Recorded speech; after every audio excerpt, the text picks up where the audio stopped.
Hello everyone, welcome back to Gloomhaven. I don't quite remember exactly what we did yesterday. Was that the mission where we fought the Jexera and her bodyguards? I don't think so. I think we did that like 2 days ago, didn't we? Oh, and then like after that I think is when we went and got the Enchantress available. And now it's like... Oh, get Hale to help you locate Jexera, huh?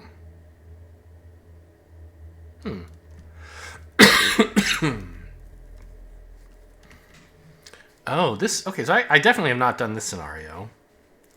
This is the first one I've seen that has... Is that true? I think so. It requires you to spend an actual loot action to pick up a chest. And there's 5 of them! So that actually could be kind of hard.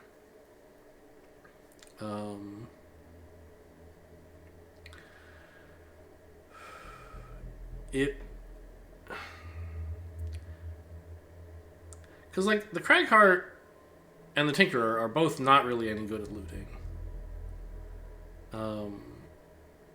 Mind Thief has a top half loot card, which is nice. We can use that as long as we don't need to be invisible too much.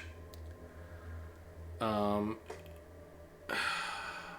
Cragheart has some loot card somewhere, but it's like a bottom half card, right? Which is fine. I mean, it's just like... Generally speaking, your moves are on the bottom, and when you get to a chest, you want... Actually, I don't know why I'm, like... Right. You would like to loot it on the turn you get there, right? But if you, like, use your bottom half of some card to move there, you then have to spend another turn spending your bottom half looting, and then another turn finally spending your bottom half leaving.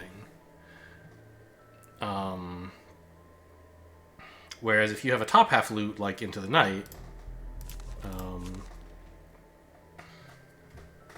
you can just like walk onto the chest and loot it in one turn, and then on the next turn get out of there and attack something or whatever, right?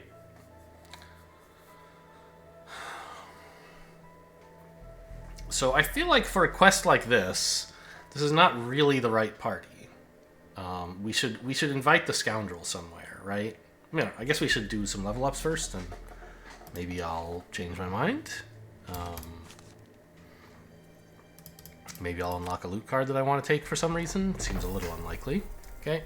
Here's another one. Huh! How funny. It's like a steal. You can steal from adjacent enemies if you...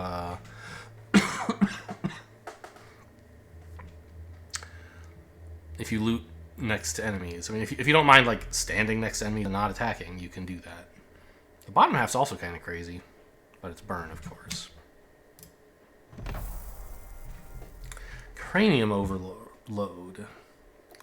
Kill a normal enemy within range 4. That's a powerful, powerful effect, but it is burn, of course.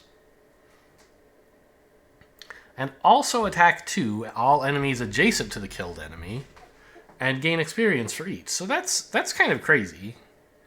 It is a burn card. And then the bottom half is move 5, which is perfectly lovely. So you would use that, like, to move most of the time, and at the end of the scenario, you would just, like, kill someone and damage the things near them. Could do something. I'm really tempted by Pilfer. I don't think it's actually, like, really the right thing to do. It certainly would help with the upcoming mission, though, right? To have 2 loot cards I could use.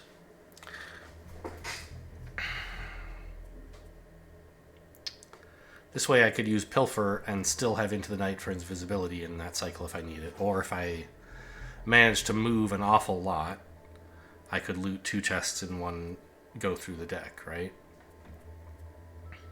Or I could pick back up one of these earlier level up cards I didn't like. I don't want the Wretched Creature, that's for sure.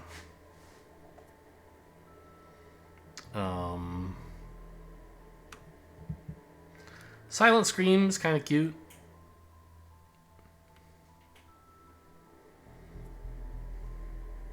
I think it's pretty good as augment cards go. but I don't know if I want to spend a level up slot. Like if this were in my deck, I would be running it. I don't know that I want to spend a level like a card slot on gaining it though.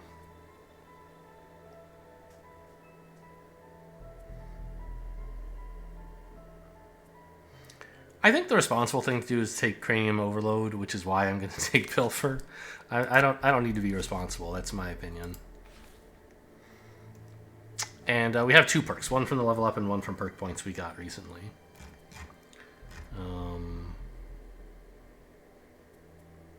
+2 and ice? That's not bad.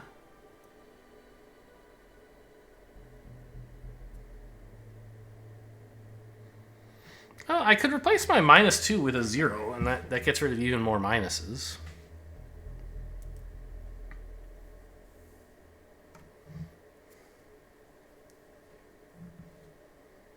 Sure, why not?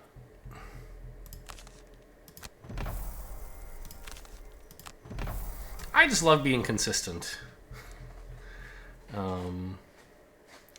Now I almost never do less damage than I predict, and I often do more. Kind of nice. You have leveled up as well. Rock Slide. Create 3 obstacles in empty hexes within range 4. All allies and enemies adjacent to one or more suffer 2 damage. And it's not burn, and it generates earth. Yes. I love this card. Because it's suffer damage, right? It's not an attack, so it gets through shields. And it's really flexible obstacle placement. Kinetic Assault. Move 1, attack 4. I mean, that is a big attack. Retaliate 3 with range. Also pretty powerful, but I think I'm a Rock Slide boy.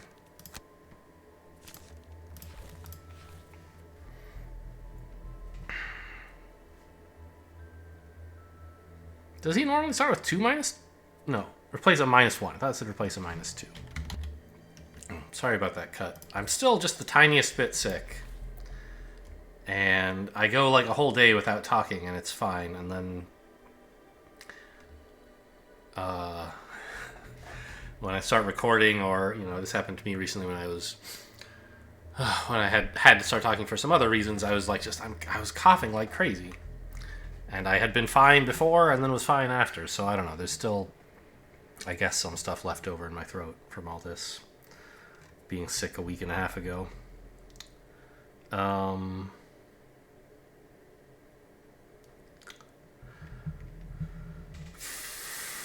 I don't know. I mean,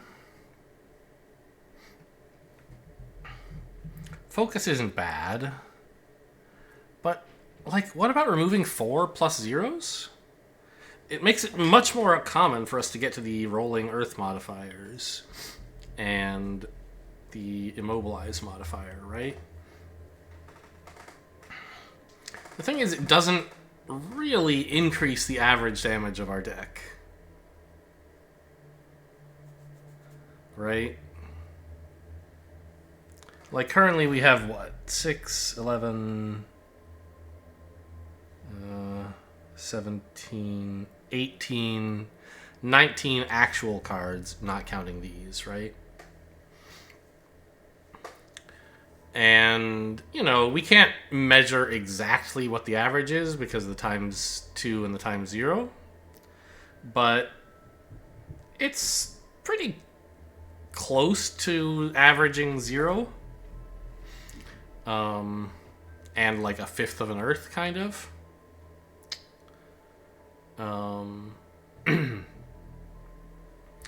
If I remove some zeros, it'll still be pretty close to averaging 0. And instead of a fifth of an earth, we'll have a quarter of an earth. So it's adding like 1/20th of an earth to each. No, that can't be right. Is that right?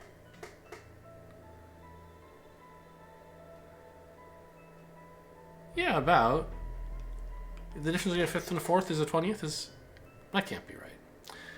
How many 20ths are in a fifth? 4 of them. How many of them are in a fourth? 5 of them. Yes, 1/20th is the difference between a 4th and a 5th. But why isn't removing 4 of these...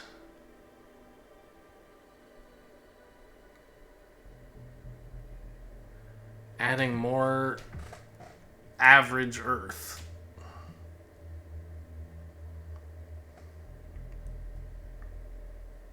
I must be doing some math wrong some here. It has to be adding more than a 20th of Earth, I think. But maybe not. Anyway, the point is, it's not increasing much our output.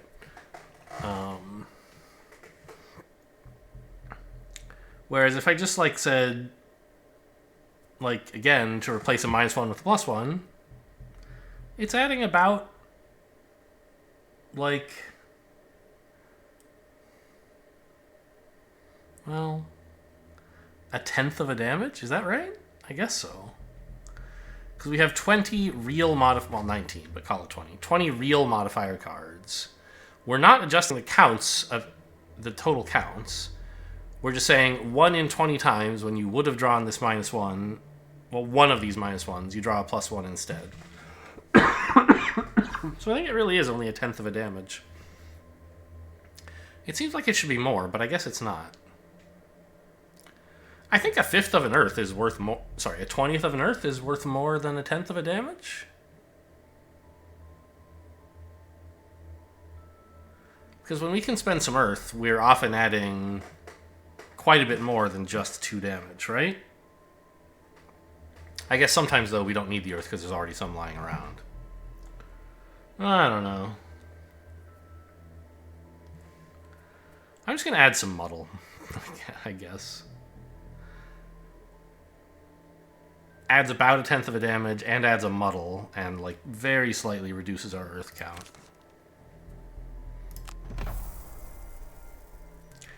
Okay, so we could, like, go shopping.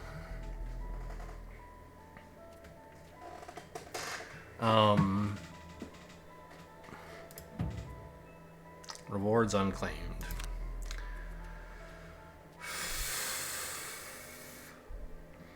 But I want to swap out a mercenary for the scoundrel. I might just swap out the Tinkerer and the Cragheart.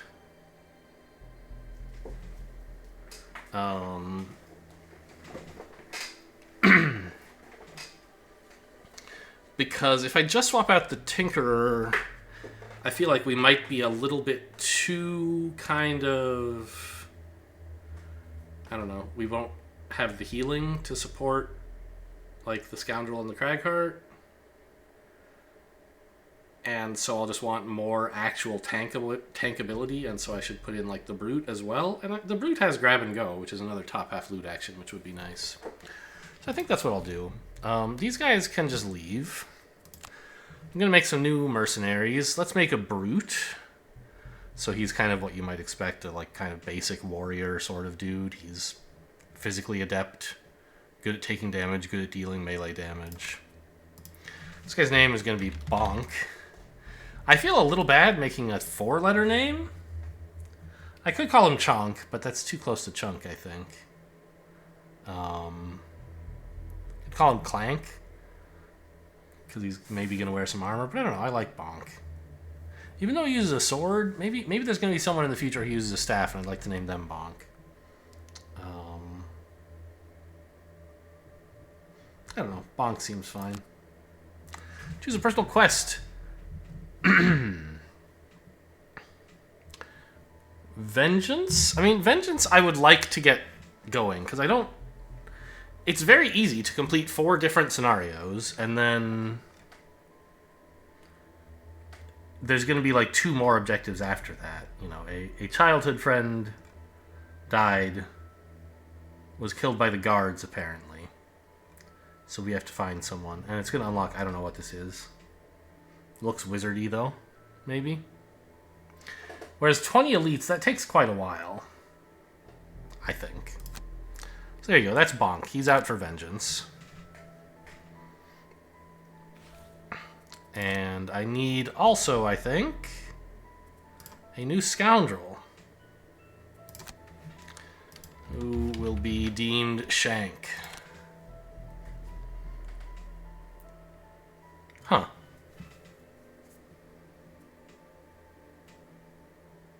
Really? So this one...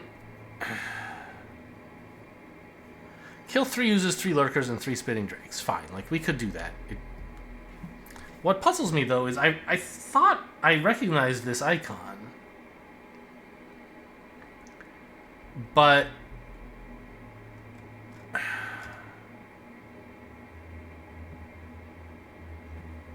I've seen... But I know this icon because of a different quest that happened in my off-camera multiplayer game.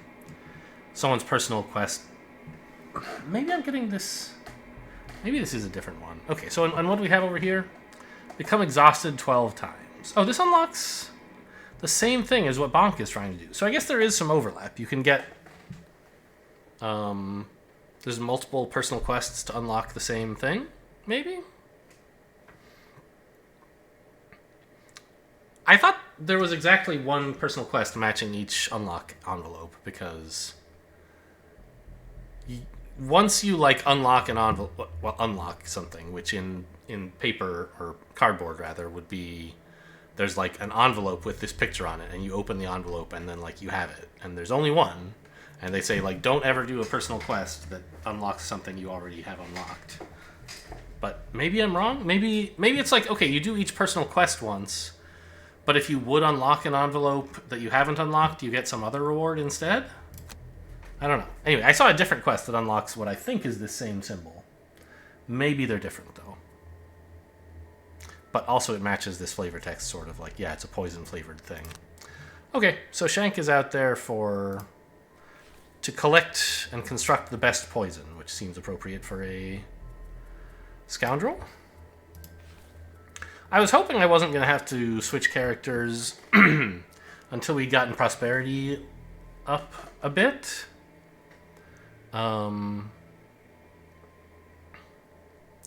Because once your prosperity is increased, new characters start at level 2. I also hoped we might be like retiring somebody, because when you retire someone, each new character you create comes with an extra perk. But... I guess we didn't get there. Okay, they have gold, so let's go ship shopping. You, Shank. I mean, a lot of the stuff I would want to give you is already taken, but a poison dagger is perfectly lovely. Eagle Eye Goggles also would have been reasonable.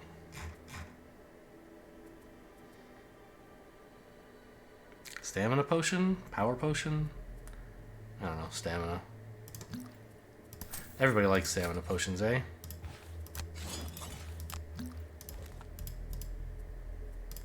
Now, sadly, you can't have a helmet or a shield, which are things the Brute likes very much. But I can get you a Warhammer, maybe? I don't know. This poor Brute, he's kind of squeezed by the fact that the Mind Thief is wearing kind of Brute-ish stuff.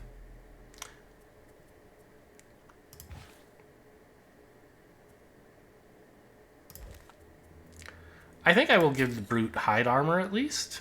The extra -1s in my deck, if you know me, you know I don't like those, but the Brute has a perk here that says you can ignore negative item effects and add a +1 card. So we can start ignoring this once we level up, the -1s to the hide armor adds. And also, once we get Gloomhaven Prosperity up, we can trade this in for Chainmail, which is like the same thing, but it defends better and adds 3 -1s, which we can still ignore just as well.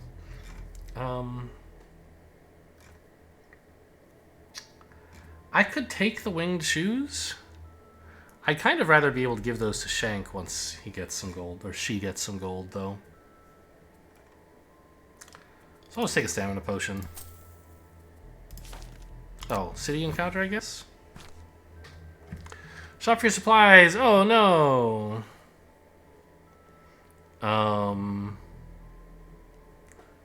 There's a Vermling running. Now, Maybe because we have the scoundrel, we could get away with taking a clear shot, but I think taking a shot into the crowd is an action that a psychopath would take. Ooh. The Mind Thief is actually the one who's good at chasing, not the scoundrel. Interesting. So we gained some extra gold, and we got a flea-bitten shawl. I wish I could look at it. Oh, I can. Oh, interesting. So you can just, like, enemies... Huh. You are considered to have an initiative of 99 for the purposes of enemy targeting, which means if there's a tie, like, enemies always attack whoever's closest to them. Tie is broken by initiative. So you can use this to be like, oh, wouldn't you rather attack someone else? I'm covered with fleas. I don't think I'm actually going to wear it. It seems, like, bad, but sure. Shank can have it. Oh, yeah, Bonk should equip his stuff, right?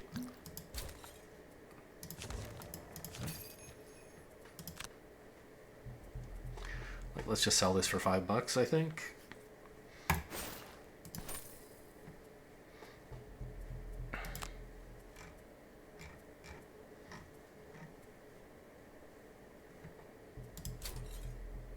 I mean, Shank could... Why did I sell this? I should have just worn it. I thought they had something else to wear. Okay, well that was pretty stupid. Probably? Maybe. I don't mind the scoundrel getting attacked a little bit, I guess. So let's go try this Vibrant Grotto thing. I think. Although, maybe we could do something... Is there any oozes, lurkers, and spitting drakes around? There's oozes at the underwater lagoon. Rending drakes. But you want spitting drakes, right?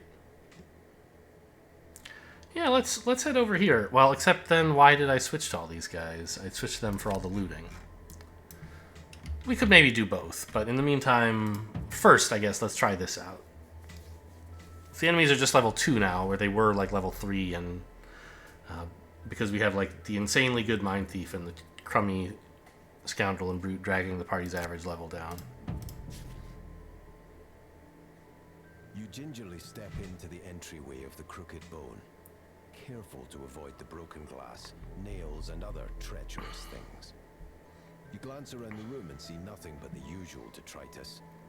Before you can call out to Hale, though, an explosion from an upper room violently shakes the entire building. That's a word that I always...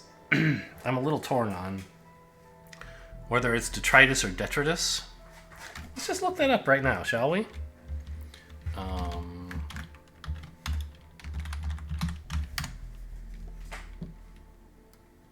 Oh, you know what? I bet I could just... You guys can hear this, right? But, okay, it says detritus, right? Detritus. Yeah. Okay. Plural. The plural is spelled the same way, but pronounced also the same way?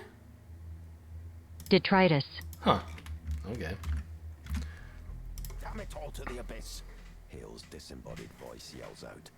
I set up my work in the most out-of-the-way, uninviting, decrepit little hovel, and grand idiots still manage to stumble in and disrupt my research.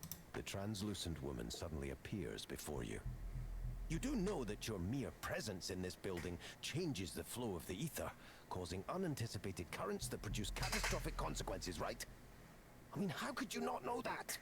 Hale closes her eyes and begins to take deep breaths, fading a little out of view with each exhale. Yes, I did agree to help you. I had hoped the memory was a nightmare of some kind, but it wasn't. So that can't be helped now. The least you can do in return, however, is to warn me before you cross the threshold. She gives you an icy stare. So, what do you want anyway? Let's make this quick. You explain to her the situation with Jexera, and the need to locate where she is hiding. Ah, a simple scrying matter. Well then, we're in luck, Hale begins.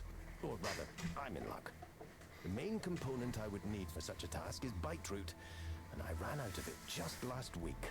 I was going to gather more, but now I can just send you out to get it instead. Everyone wins. Except those infernal forest imps who terrorize my usual gathering spot. I hope quite a few of them will end up dead. A small map drops in your hand, and with a wave of Hale's arms, a sudden powerful force pushes you out of the door. Remember, ring the bell when you come back, and wait 47 seconds before entering the door.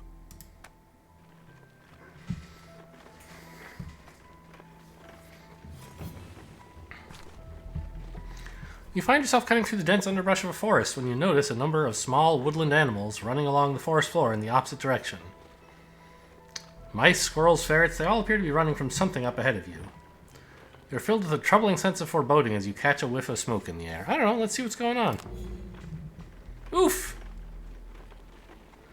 So we all lost a perk point, but we didn't have any to lose on any of the 3 characters, so that's nice.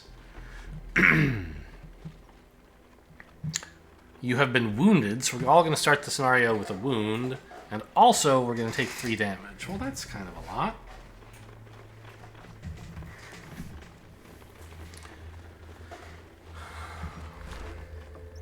You're able to follow the map to a network of small caves just north of the Dagger Forest. The place is teeming with life. Lush, massive plants, as well as a number of hostile animals and imps. You prepare for their attack. So, allow no one to become exhausted. Yeah, that's possible. However, Dynamo is like a gimme on the Scoundrel. Such spiky damage.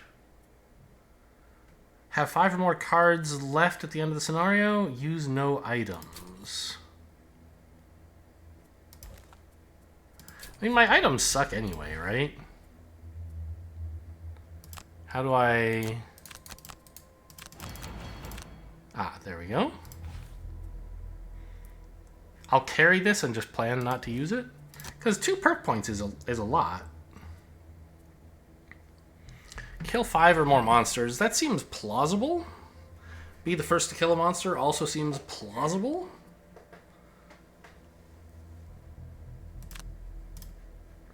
I don't know. Let's just say be the first to kill a monster. It could happen.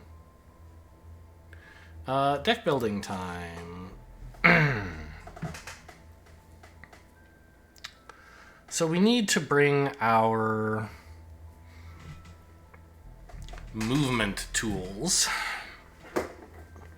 Man, I'm still annoyed I sold that armor that I gave to Shank.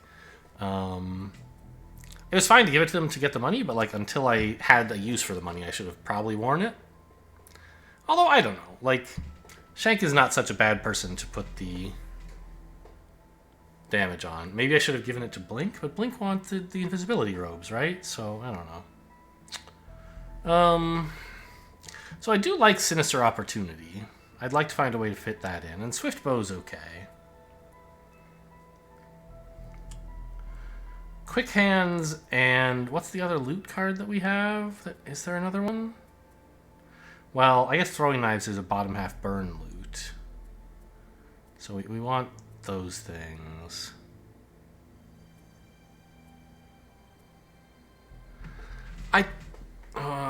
I don't think we need a smoke bomb. The need, like, I don't think we're gonna need to double damage very much, right? It might be nice for Earth Demon. I don't think we're gonna need invisibility that much, but like mostly I think, you know, I just don't want to burn this card that early, and the bottom half is not very useful. It is a way to kind of isolate enemies a bit. Right? If there's a crowd of enemies, rather than walking up to them and attacking, you can pull them toward you and attack.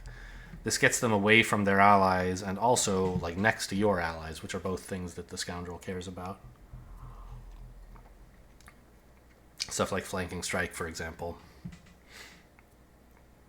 And Single Out.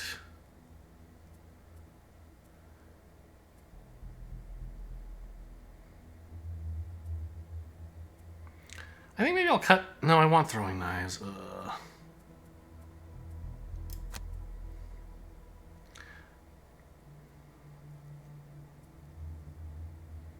Cut Thief Snack? Who knows whether we're going to need any trap disarming.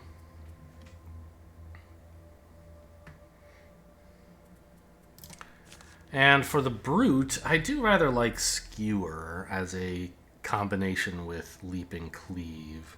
This produces the air, and the next turn you get a big Skewer, which would help with Forest Imps. Although, like, they only have 1 shield and 2 health, so you don't necessarily need Skewer to be powered up. Balanced Measure is also kind of exciting. Cards I don't much like include Shield Bash,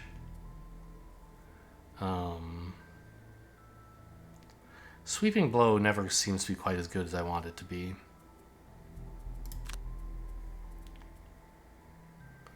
But it's probably going to be fine here. I'd love to put in Pilfer in exchange for...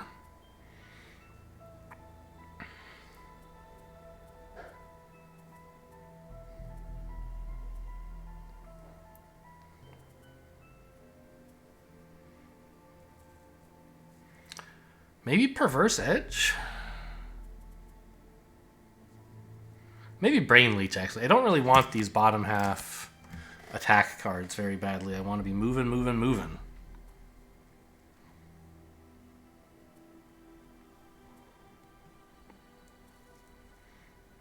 Okay. So I don't want you to be first to kill.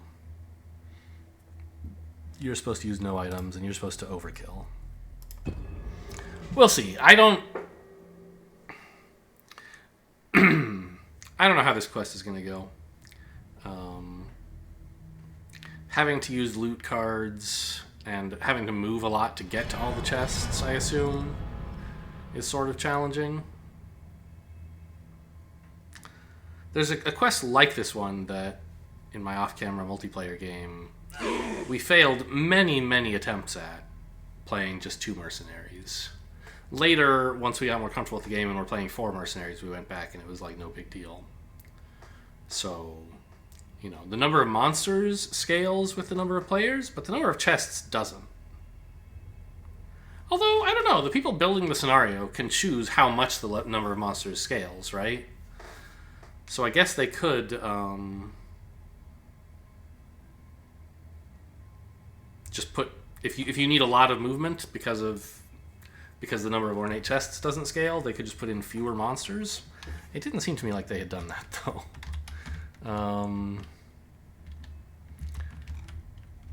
Yeah, look at this place. It's huge. 1, 2, 3, 4. Where are the 5 chests? 1, 2, 3, 4. 1 in here, maybe? Is there a door to here? Yes. There's doors here and here. Huh. Well, I don't feel especially comfortable here with my...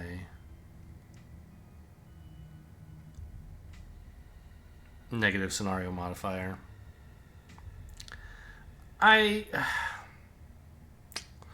So here's a thing. You are permitted retries on these scenarios if you want, and there's no cost to taking them. And when you retry, you don't have any scenario modifiers. And so it's quite tempting to just like hit retry here immediately and be like, oh, you know, like I get healed up out of all this stuff. There's like, I don't know, there's no downside to it. It's obviously the power gamer move. I feel sort of bad. Oh, there's the 5th chest, by the way. Like the game is trying to give me this opportunity to recover from being wounded and stuff. I don't really have cards that do that, right? The only one who has... Or no, you don't have any... Oh, everyone does have a heal, I guess. Okay. Maybe I just start that way. Everybody brought their heals. Maybe I just use one on each... And they're all self-heal. Or no, I think the Brute can target someone adjacent, but he's not going to. So, you know what? Fine. Bears have 4 move. Oh my god. So we'll try fighting this out. We're starting at a disadvantage, but Wouldn't it be nice to recover from a disadvantage?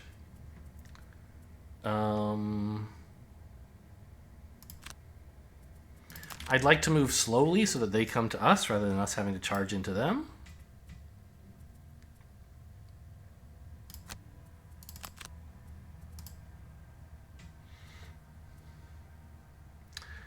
No one has really relevant amounts of armor.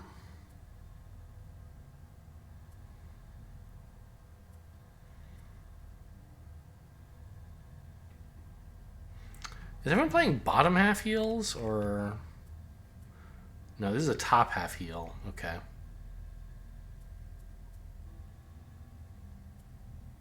And I cut my bottom half attack.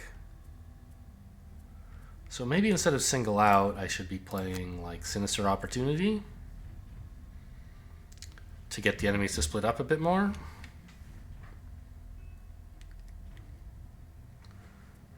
I don't know. I mean, I guess single out is an okay buff to apply. I don't like to use it that way. I like to use it as the attack.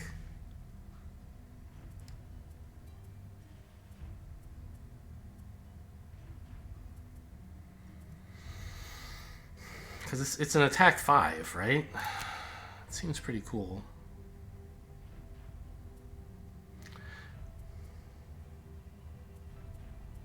And my only useful move is the one I'm using to heal myself. So I'm not going to be able to use this to poison somebody, sadly.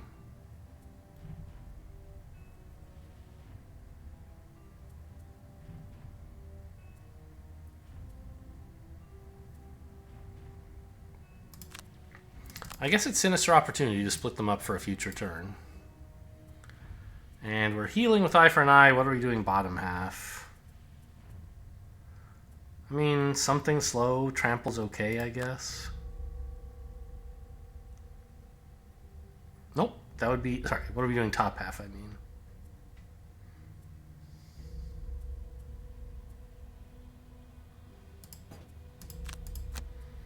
I guess I'd go with Leap and Cleave. Try and hit these two spaces.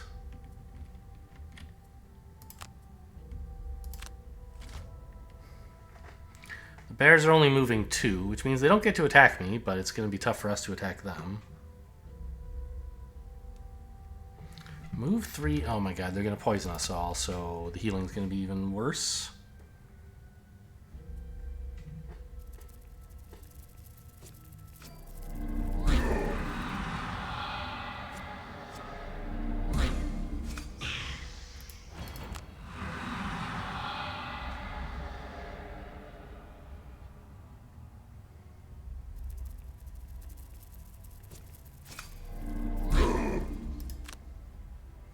This is miserable.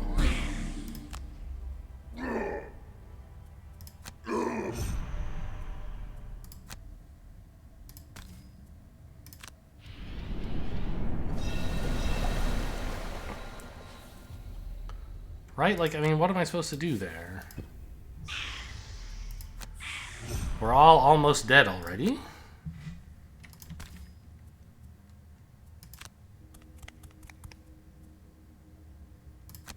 Ooh, maybe it wasn't so cool to move up next to where the bears could... Oh, the bears can't reach that far. Okay. Although if I kill this guy, a bear could get me. So I think I'm going to just poison you.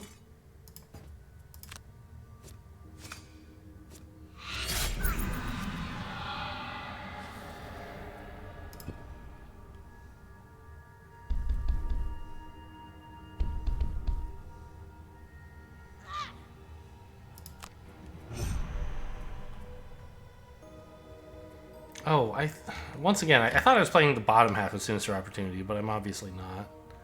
I should have just played Throwing Knives, right? But I wanted to move slowly. I guess maybe Quick Hands would have been the way to go. Oh well.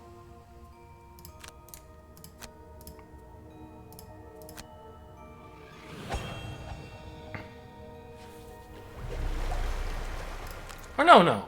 I was playing the bottom half Sinister Opportunity. To get a move that...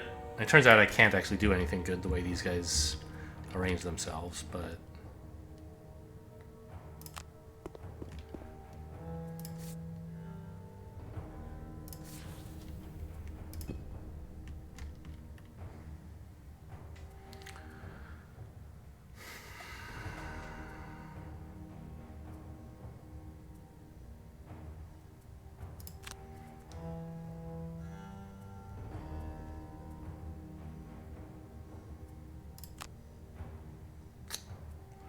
I guess I'll just kill this guy and move out of the way.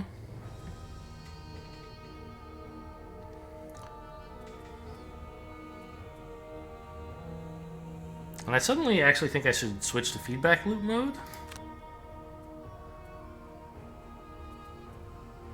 Because these bears are going to be attacking a lot, I assume.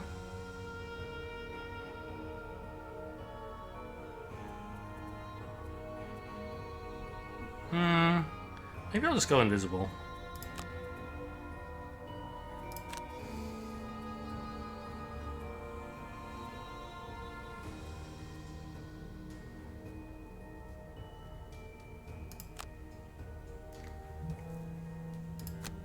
I shouldn't need Frigid Apparition. I should just be able to play anything to kill this, but I could miss.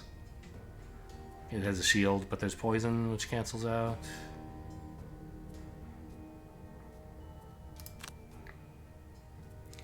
Let's just do this. Brute, can you do anything?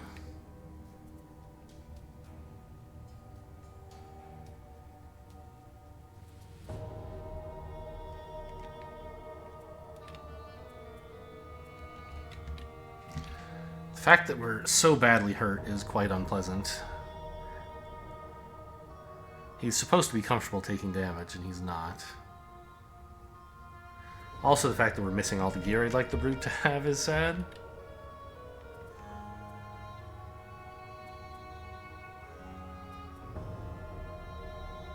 Oh, and I used Leaping Cleave, so now I don't have access to air, huh? Whoops. I think I'd still like to move slowly. Maybe I'll grab and go for the move and, like, skewer for attacks.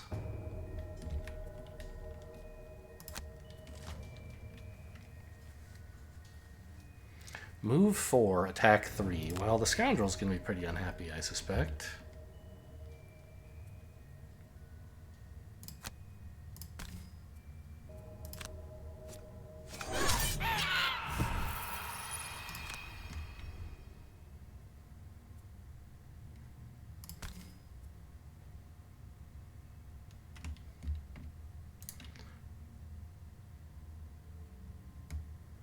Yeah, I might need to back up, actually.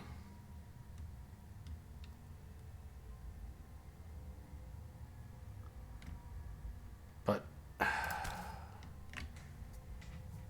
yeah...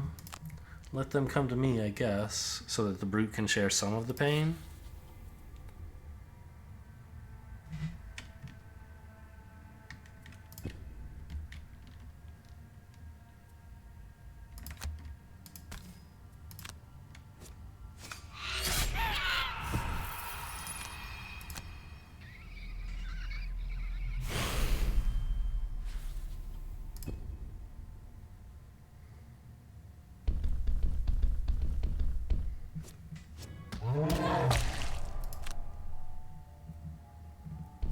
It's just such a horrible first room.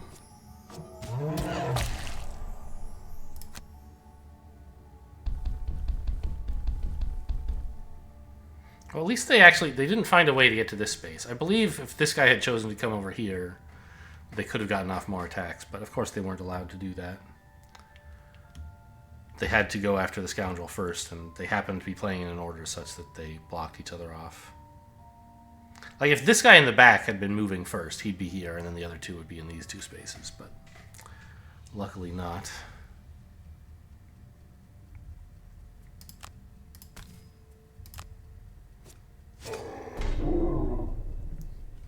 It's good damage.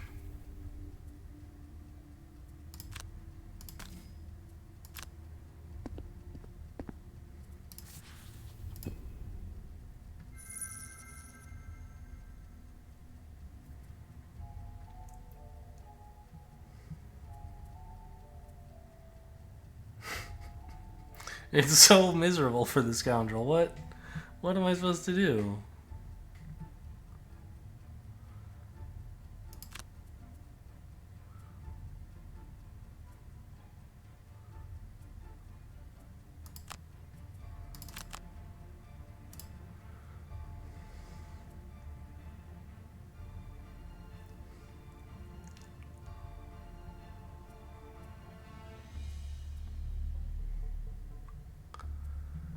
Well, if I'd made some ice, that would have been cool. I guess it's frigid apparition time. Or, actually, I could hostile takeover.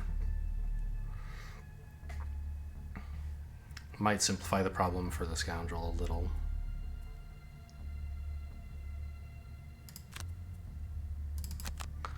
But I kind of like moving a little slowly here so that I can squeeze more value out of the invisibility.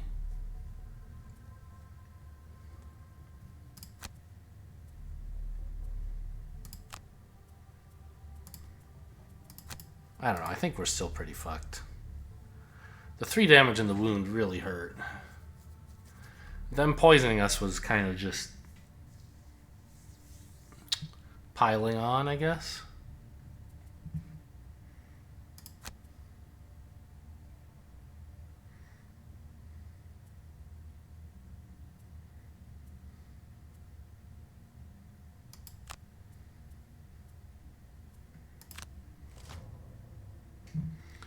Attack 4 wound. Oh, well, I should have moved quickly instead of slowly, it turns out, to get out of their way. That actually makes a lot of sense. I don't know why I didn't think of that. No, I did try to move quickly. I just wanted to play these 2 cards for some reason. Okay, well, sucks to be me.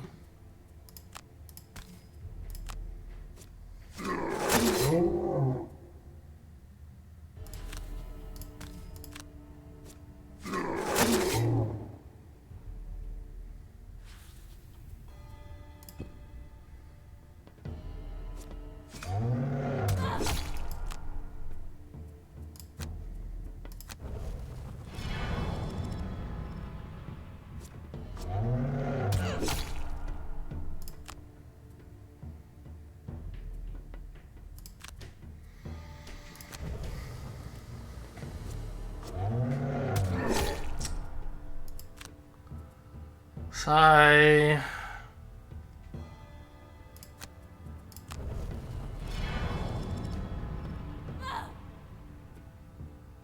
Oh my god, I'm at 1, so I have to... Yeah, I'm dead. Yeah, it seems like we're clearly dead. You know what? I'm not even going to do the cheeky retry here. I'm just going to quit. I think it's a side scenario, or no, this is a core scenario. That, I don't know, the entry is just pretty rough. I need to figure out some new plans, get some better equipment for the Brute to feel good about how that scenario is going to start.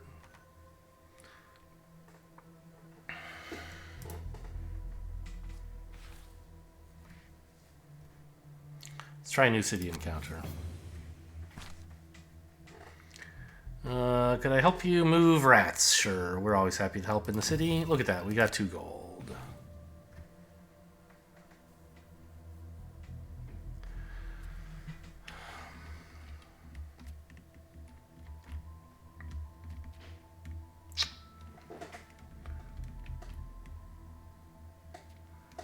Now wait a minute, how are we going to locate Jexera here? It was supposed to be Hale who's helping us locate Jexera. I guess there's 2 choices of how to go. This has spitting drakes. The scoundrel wants to kill. We can give this a try. You reach out to some of your contacts concerning Jexera's location and end up with an odd bit of information from the Sanctuary of the Great Oak. They say there is a temple high in the Watcher Mountains dedicated to some unseen force that can answer any questions asked of it. Visitors must survive the journey and the trials that await in the temple first, however. It is a tradition among the Order of the Great Oak to send its members on a pilgrimage to this temple. Where faced with the prospect of any knowledge they desire, they decline to ask a question, putting all their trust in the Great Oak instead. The Sanctuary provides you with some basic directions, and you head off. While your path is clear, the way is anything but easy. I feel like if you could get any information you wanted, I would not be like, hey, where is this suspicious necromancer? I would have some more impactful questions to get answered. Not far outside Gloomhaven. You know, for example, could you tell me about the axiom of choice? Or it's the, oh, what's that big, It's got a Z in it. Big unanswered, like the math problem, or there's like this function that they think is never zero except between -1 and +1. I think it's a what is this? Let me look this up. Math unsolved. Starts with a Z. Starts with Z. Help me out, Google. List of the Riemann hypothesis doesn't start with Z at all. Okay. I feel like I would be asking about the Riemann hypothesis. You look up to see a large bird flying overhead. Something's odd, though. Its movements are jerky and there's smoke billowing out of it. Then you see it plunge into a sudden nosedive and crash the ground off in the east. You rush the scene and find a limping, soot-covered quattrel kicking a giant winged contraption made of leather and metal. "Curse this wretched thing," he yells in frustration. "I thought I'd worked it out, and then I suddenly lost pressure in the piston chamber." He looks over at you. "You there, wonderful timing. Help me get this thing back in the air. There's no time to waste." I mean, sure. We don't have a tinkerer here who would be, like, probably good at helping. But I'll just do whatever you want.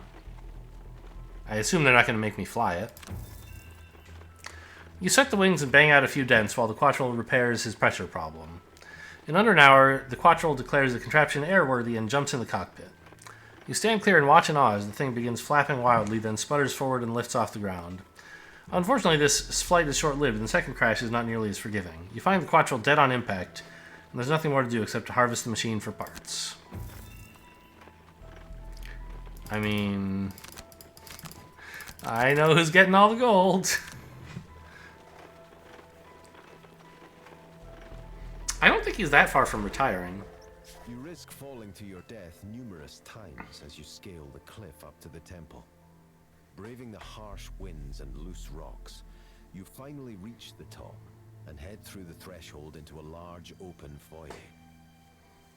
"I am afraid I cannot accept visitors at this time," a disembodied voice booms through the room. "Please come back in 12 years. I may be able to accommodate you then." Before you can object, a group of massive stone constructs materialize before you.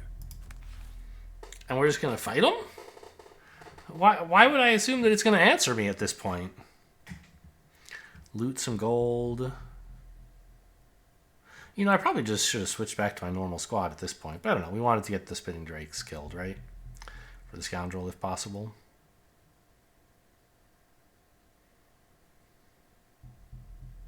Kill an undamaged monster with a single attack. I mean, that should be pretty possible for a living spirit, right? Use no items. Well, that's still available. Don't lose a bunch of HP. Gain at least 13 experience. Well, I'll try for that.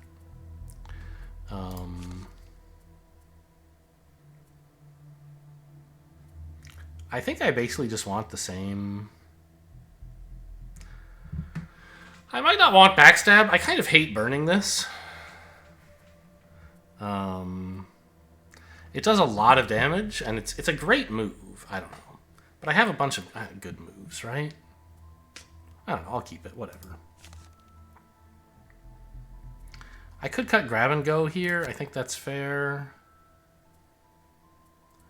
To put in, like...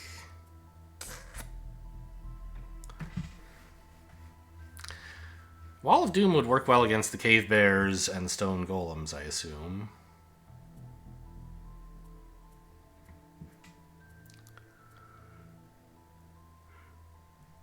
Balanced Measure is just like an okay card. Could take the Shield Bash. I don't use it very often, but like if you can use it for its bottom half, it's actually pretty handy.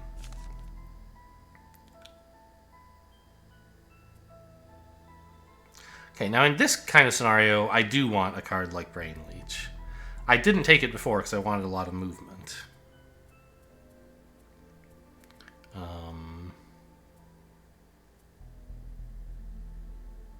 We don't have ways to apply a bunch of debuffs. Maybe I just don't want the Submissive Affliction.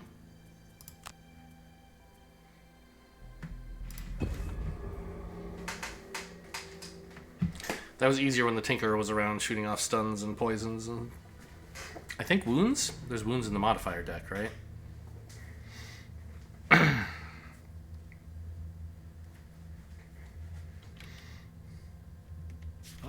I know, the voice says. You have questions, I have answers. Unfortunately, if you don't leave now, you won't have a head to ask the questions in the first place. You ready your weapons? There's no way you're going to climb back down that cliff with nothing to show for it. That's a lot of shield. Maybe I should have brought Trickster's Reversal, actually. Oh, I think it's a burn card, I think, so maybe not.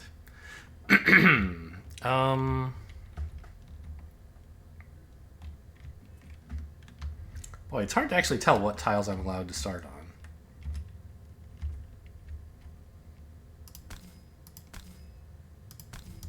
I guess these 5. They always give you 5 so that you can rearrange members without having to swap one. Right, so you can put down all 4 characters, and then there's still a blank space to use for swapping.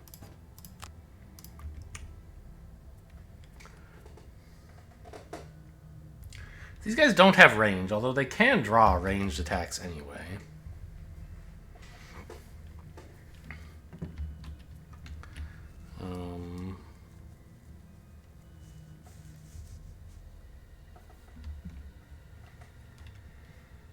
Not clear what my plan is. I'd like to hang back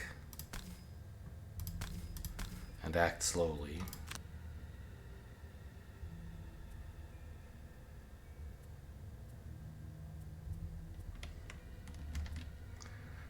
But they don't move very much either, so they're not going to get that close.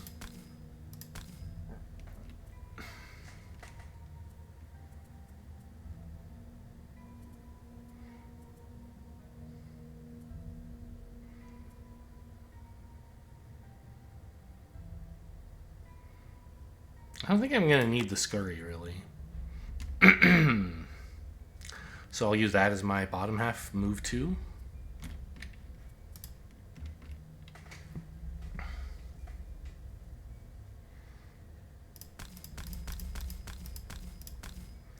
Maybe you want... I mean, I could shield bash right now to block in case they do show up. But then my top half isn't doing much because no one will be adjacent to me, but that's like probably true anyway. So I think what I'd rather do is leap and cleave and trample, maybe. So move slowly to get in there and poke them at the end of the turn, and have some air up so that next turn I can get a skewer with Pierce, I guess. I like Sinister Opportunity. No, I like Special Mixture as my move, actually.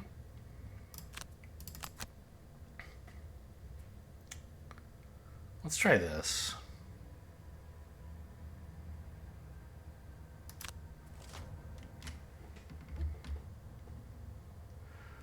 Okay, they're actually not moving at all, which means my move 2s are not enough. They're taking damage at least, and they're not attacking me, so that's sort of nice.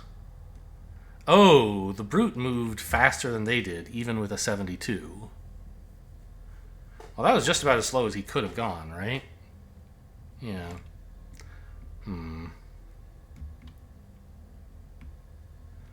Well, I don't think it's worth moving, right? I don't want to get within range of any of them, and this is the closest I can get without being in range, so I'll just make some air, I guess.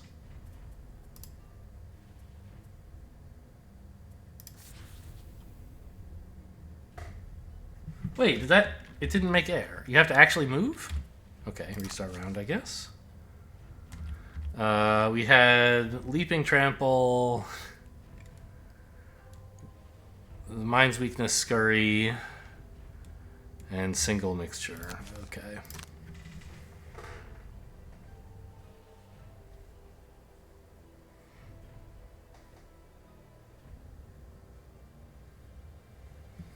I know. And I think we were situated like this.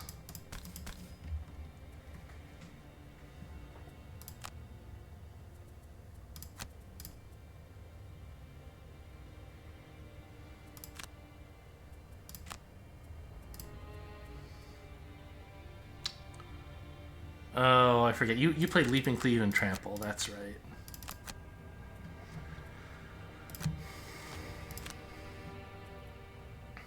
So apparently you have to do this if you want it to count as moving to generate the element. Or maybe it would have created it anyway, but it didn't show, so I don't know. Maybe if I'd waited till end of turn, something would have happened.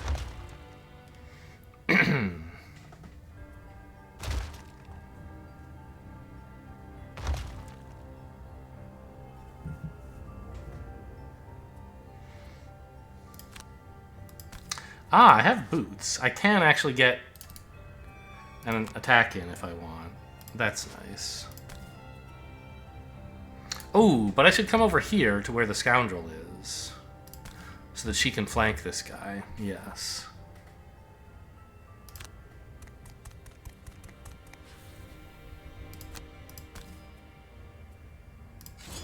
No, he's about to become poisoned anyway. I can get more than 1 damage out of this. Oh, nice disarm.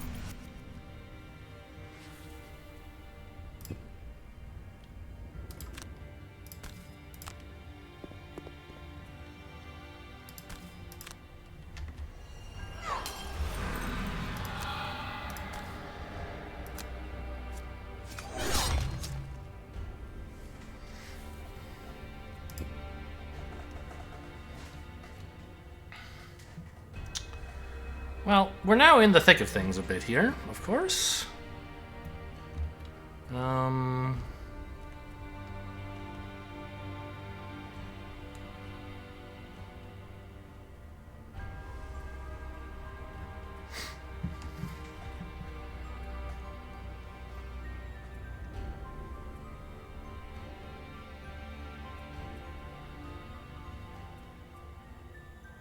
I could flank this guy. It's sort of overkill, right?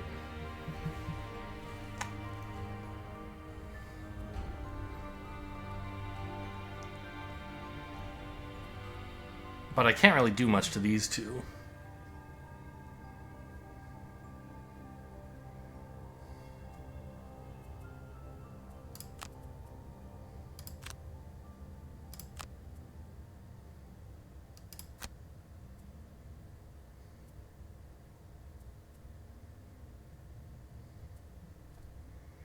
Okay, I guess. You see what I mean, by the way? I said in some previous videos about the scoundrel having some very high and very low initiative values. What this means is you, generally speaking, can choose whether you move before enemies or after, and they're both good in certain circumstances, right? The ideal way to approach a lot of combat, if you can, is to, like, let the enemies move, and then move in and then attack, and then next turn, attack and then move out, and then it's their turn again, but you're still far away. That would be the dream, right? And that's easiest to accomplish with the scoundrel, who has very high and very low initiative values, and has some pretty high, large moves, let's say. So, with the Mind Thief, it's harder, because we have a lot of low initiative cards. We don't have that much high initiative, though.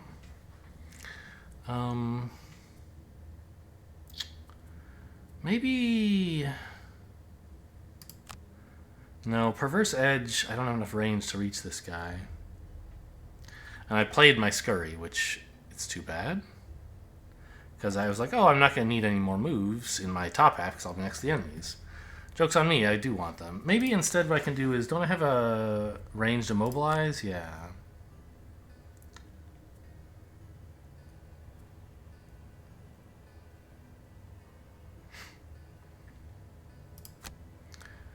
And I can attack this guy and kill him, maybe?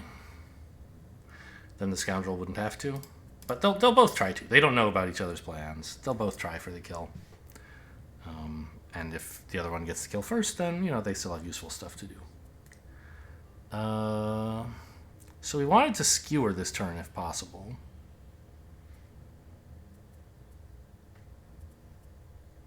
These guys don't have retaliate.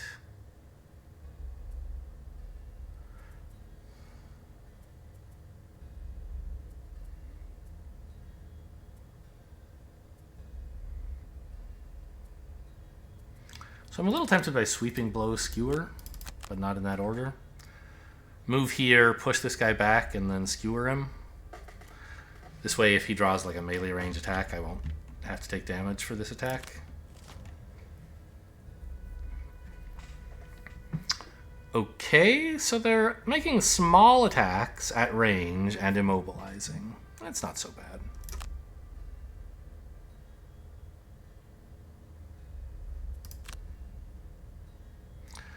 Well, this is the best attack you're gonna get.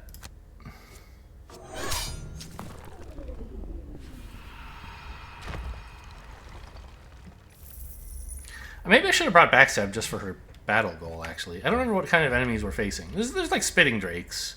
We could maybe one-shot one of those. And like a Living Spirit or something, right? One of those guys with 2 health and 2 shields. We should be able to do that. I mean, I could just pick this up, or I could go stand on it. I don't have a strong feeling either way about what's the best thing to do. I guess I'll just grab it up. Grab it up? Who says that? Nobody?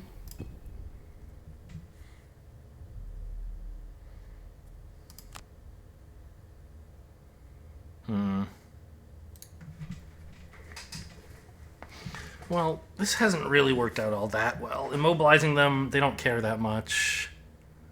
Oh, you know what?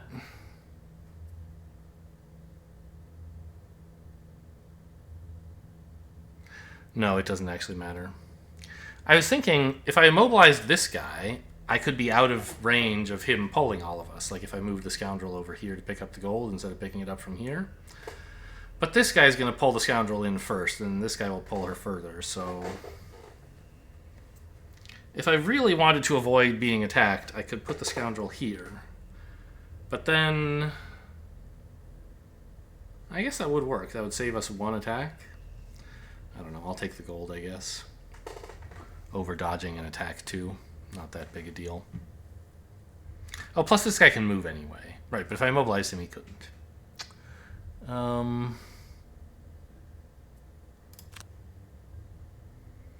I guess I just go in for this attack 4 here.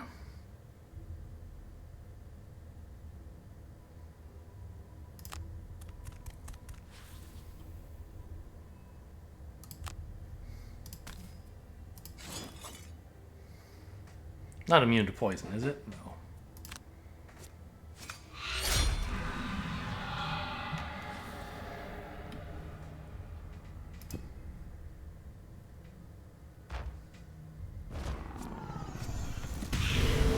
Missed me, idiot.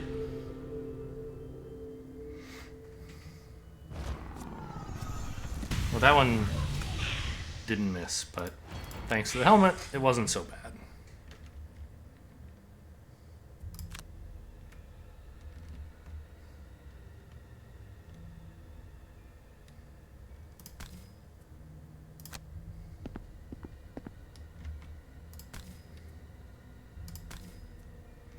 It says target all adjacent enemies. Do I actually have to? I could confirm pushing just one of them, apparently.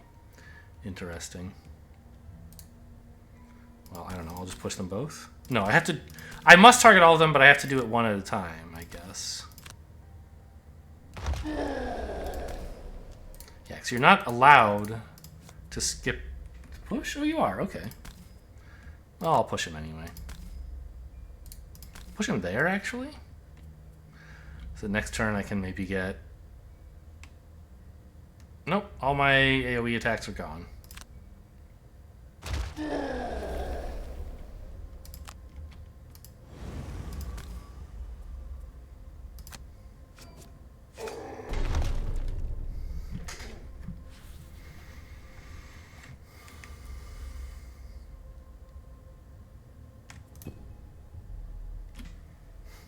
Well, this is going okay so far.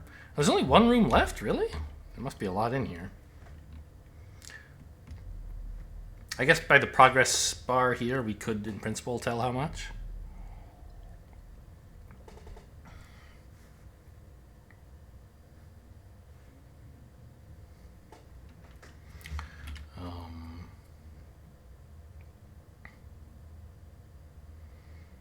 Well, I would like to have a sinister opportunity, if possible.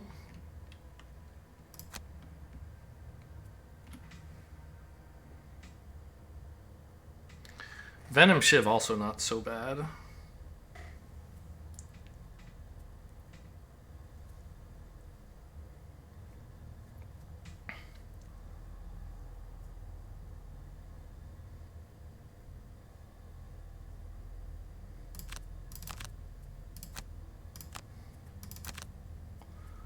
I think I can burn the backstab just to make sure I go very fast. Not burn, but spend this cycle, use the bottom half. I don't need the move 6 for much of anything, and I'm not planning to burn it. Let's just get fast initiative to make sure I can get in there. Try to deny this guy a turn.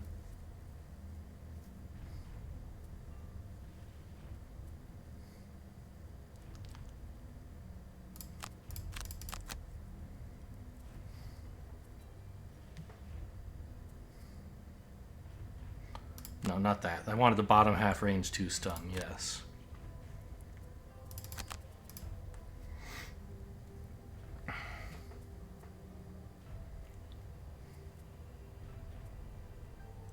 Anyone damaged? I don't think we've taken... No, we've taken a little damage, right? 8 out of 8. 8 out of 8. 10 out of 10? How have we not gotten damaged? I swear the Mind Thief was damaged this very turn. No, 8 out of 9. Okay. Whew. Thought I was going crazy. Can't actually get in range to heal him, though, funnily enough.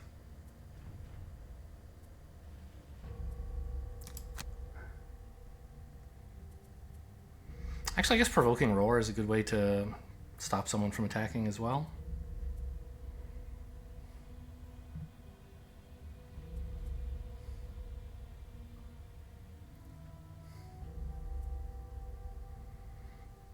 Bottom half. I could burn Warding Strength. It's one of the Brute's best sources of damage mitigation early in the campaign. Because it's basically just 6 health for free, right? Well, not for free. It costs a burn, but you don't have to use it situationally. You don't have to shield for it or whatever. I don't know. I guess I'm looking for something to play as my move card, right? I guess I could use Spare Dagger to attack without having to move, and then that would let me apply Warding Strength. Maybe that's alright.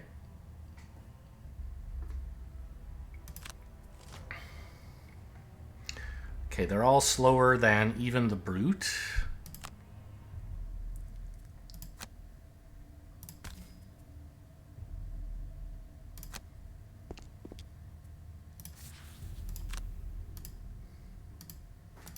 Hello, I'm trying to click. There you go.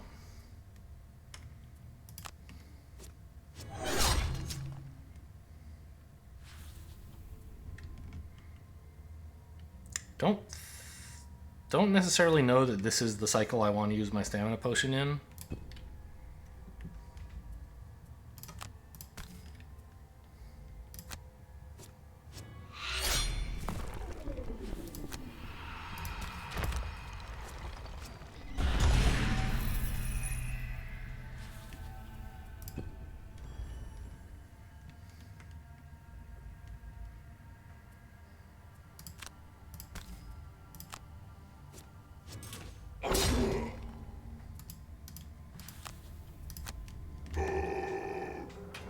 I love his shouting for some reason. He's just so goofy.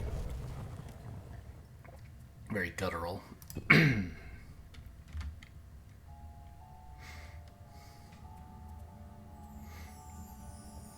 So I've actually run out of flanking-based attacks for the Scoundrel, but that's fine. I'll just Venom Shiv him.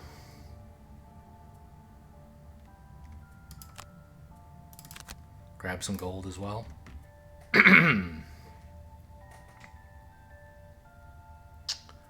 And I guess I want to heal up.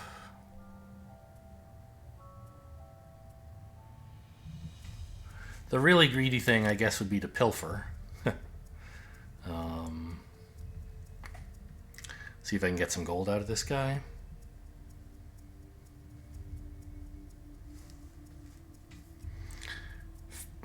Count on the brute to finish him off. I think we can arrange that. Actually, I don't think the brute will finish him off, but he'll just provoking roar, and we'll stall for a bit longer.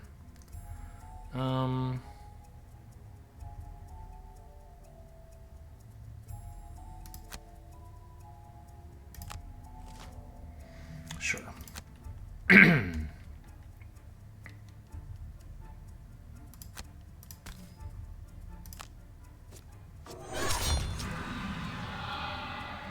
Not a great attack. Scoundrel is not... Oh, confirm action of poisoning him, yes. Wait, no, I wanted to... I was trying to play that for move 2. I got confused. I thought it asked me to confirm poisoning him. Throwing knives, shiv, so throwing shiv, provoking assault, and empathetic pilfer.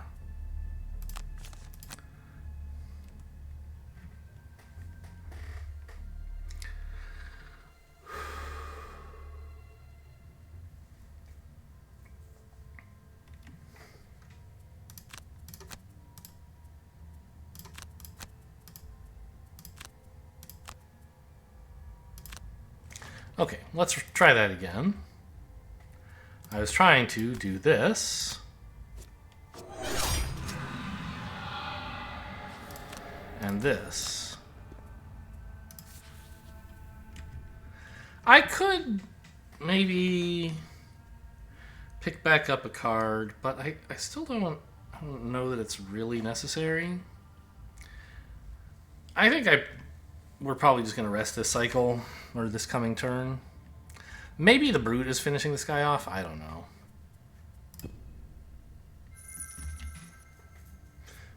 Maybe the Mind Thief is going to get away with the pilfer.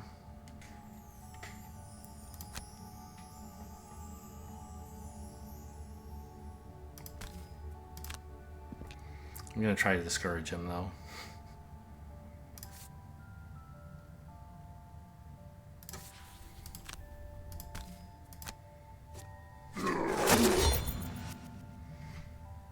Yeah, this...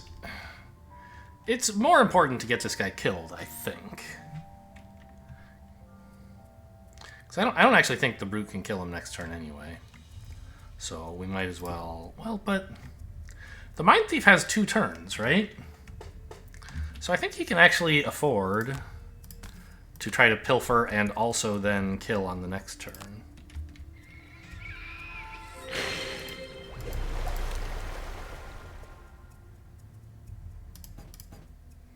Oh, you're not allowed to just pilfer them unless there's gold nearby. Interesting. Well, kill it is then, I guess.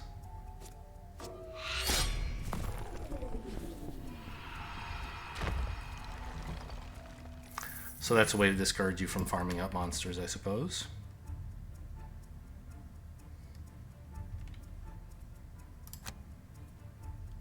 She didn't end up using her dagger this whole cycle, I guess. That's a little sad. Mind Thief did. And also used his boots and his shield. So he would sort of appreciate a long rest as part of this cycle. And I think the time to take it is now. Just so that we're back on sync with the Scoundrel. The Brute doesn't have any real reason to long rest. He can just short rest after picking up this gold, basically.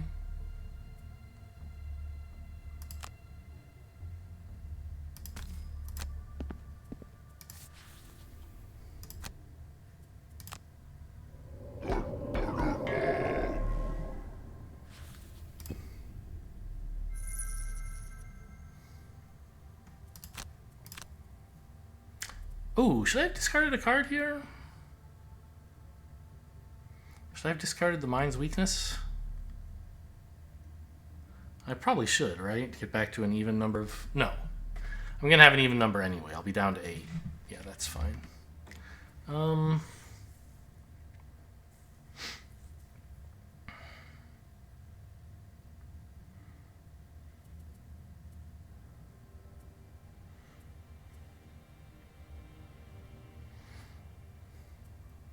The burn half of Pilfer is insane. That's what you expect from like level... Well, I was going to say from level 4 cards. You know, compared to our other 2 characters, this is very strong. You can get up to, I think, level 9, and you get like level 9 cards, and I assume those are insane. I've never seen any of them. Maybe get rid of Empathetic Assault. Hope I don't ever need any healing.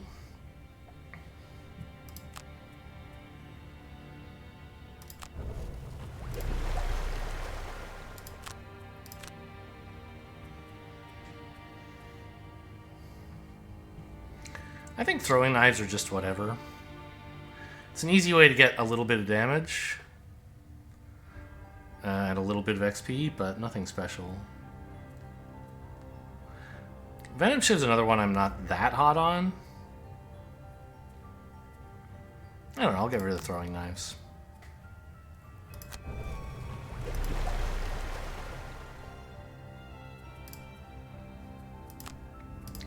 So I think we want to do the whole scurry into the night thing to explore the door with some amount of safety.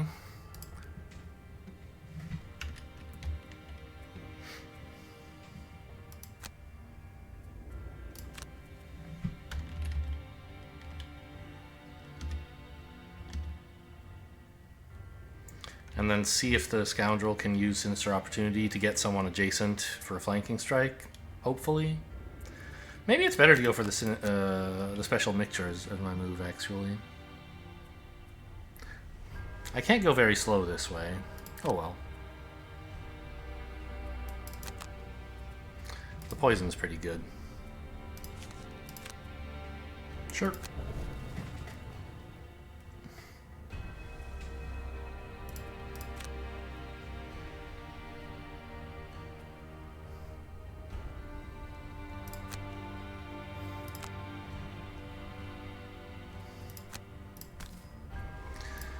Oh, I'll use the boots. So I believe in real life you're allowed to, like, after you've moved 3, turn on the boots and say, I want to move 2 more. The digital edition does not let you do that.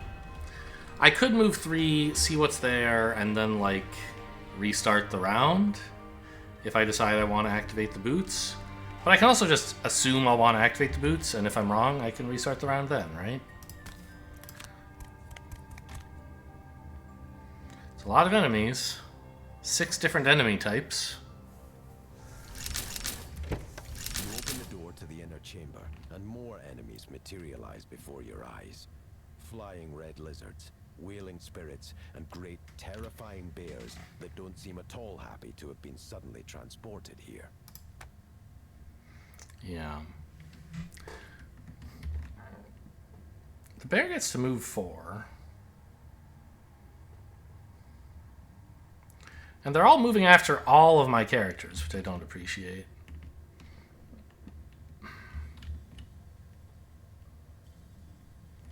What about the living spirits? What are you guys doing? Move 3. So you can actually get to the doorway if I don't block it. But you can get to here and still attack, right? Like, yeah. So blocking the doorway doesn't actually help against the living spirit.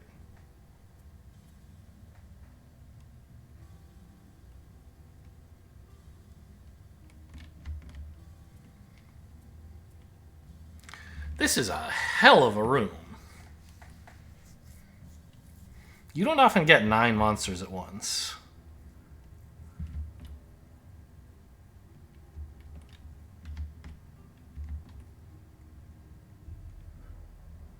What do we even do?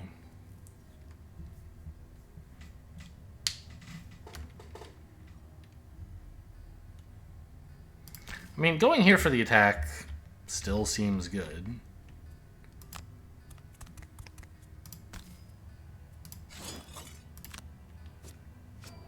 Oof.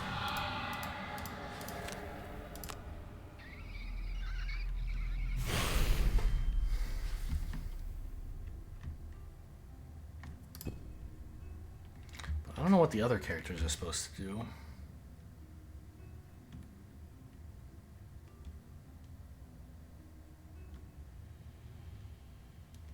Back up, maybe? I can shoot this guy and then run away.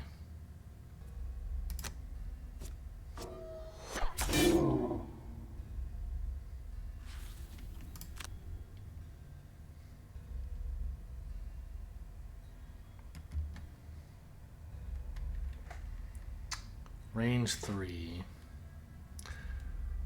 Well, I mean, at least there's no ice.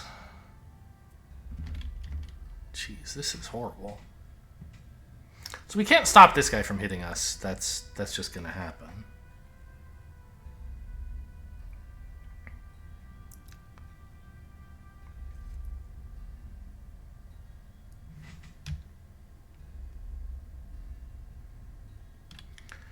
Maybe this is the best place to hide. I get attacked by like both of these or no, you only have move 2, range 3, yeah. So I think these kind of flanking spots are the best I can come up with.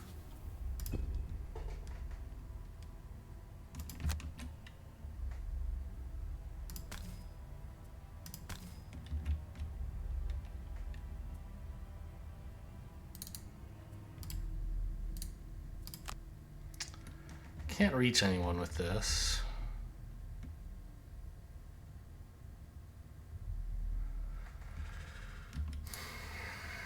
Kind of sad.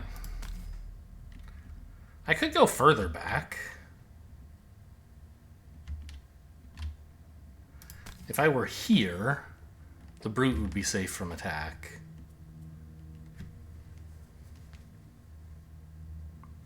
But that doesn't really matter because they're attacking the scoundrel anyway. Could I have gone even further back with the scoundrel, like to here? I probably could have. I assumed this would be enough to attack us from anywhere, but I think actually these spaces are safe enough. We're kind of abandoning the Mind Thief, but everyone's going to move past him this turn, and then I can move slowly / reapply invisibility to let them keep filtering through, I guess.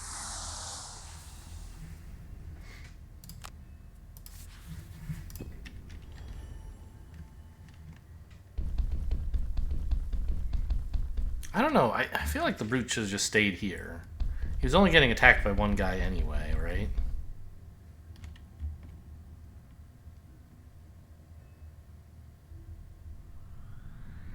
And that would have made it easier to attack the enemies next turn. Was that a 0? Nice.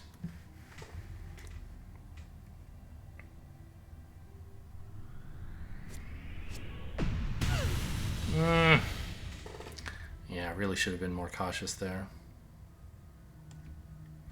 I don't think I'm supposed to just take 5, but... Yeah, because if you take 5, you're going to have to start burning for like 1 or 2 damage, sadly. So...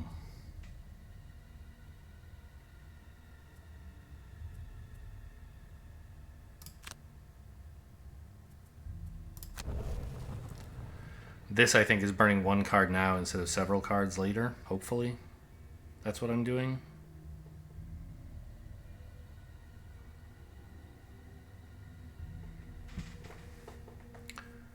There is so much going on here.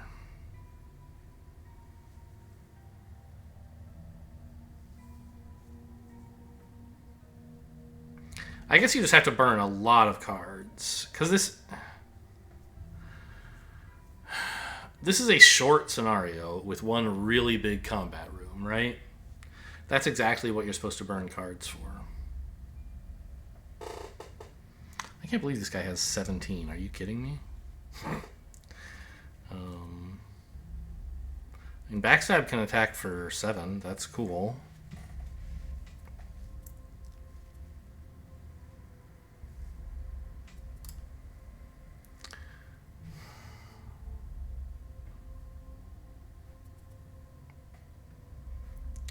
There's air, but not ice. Okay, well, since there's air, let's plan the skewer, which I guess is just basically moving back in with sweeping blow skewer.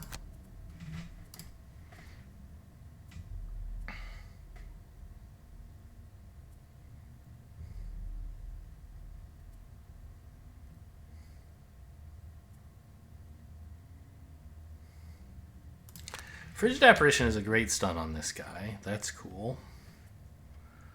What's my bottom half? I could burn Pilfer, I guess. It's kind of fun. And then go invisible again.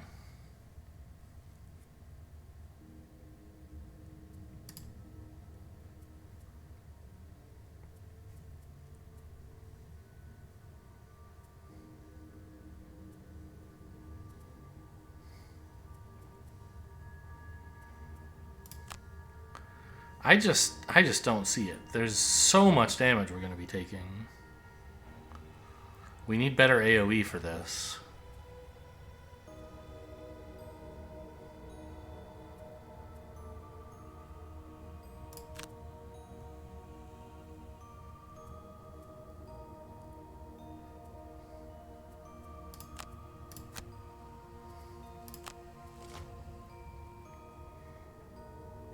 Oh, I accidentally moved fast. I wanted to move slow.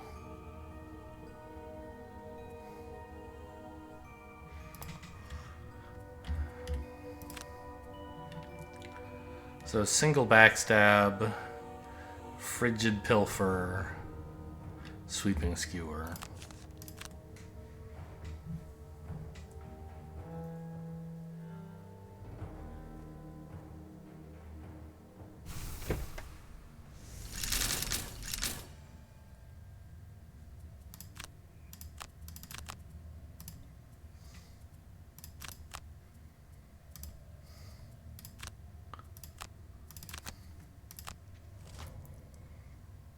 Okay. I still think we're in very bad shape.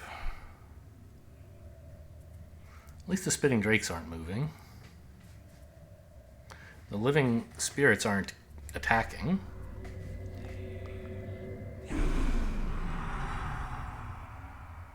Oh, and they made ice.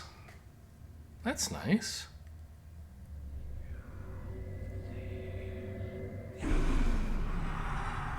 All the curses, of course, are not so great.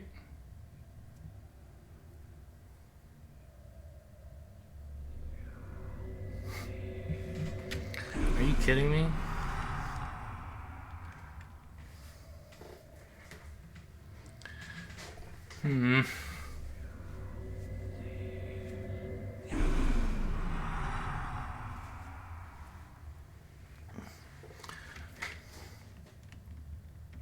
Well, at least we get a skewer that gets through some of that armor, right? Maybe I go here and skewer this way. A skewer here is liable to kill both of these, right? Because this skewer is sort of like 5 effective damage against someone who's armored. But if I go here, I could possibly kill an elite, which would be a big improvement. And if not, I still do a bunch of damage to the elite, and maybe we can finish it. I think this is worth a try.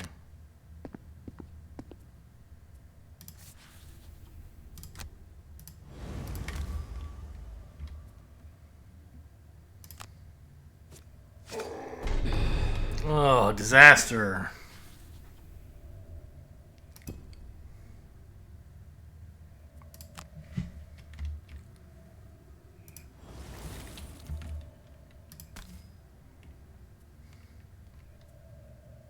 I mean, stunning the bear doesn't really matter right now, right? Because we're planning to use the cloak to become invisible again. Stunning one of these guys would be better. On the other hand, like, we're sort of hoping that this just kills them, these guys. Let's stun the bear, I guess.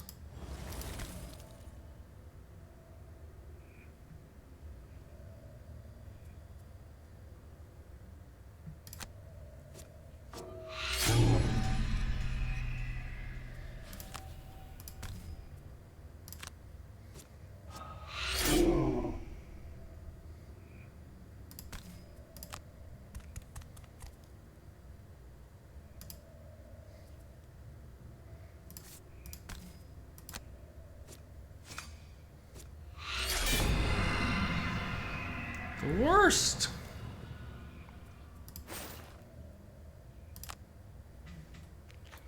guy's invincible.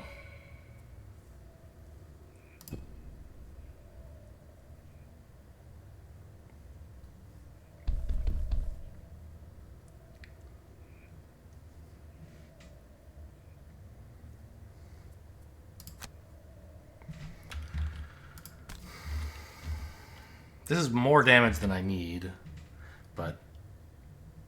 And so I'm burning a card when, like, single out would do just as much damage. But the point is I also want to burn single out to get extra damage against singled out enemies.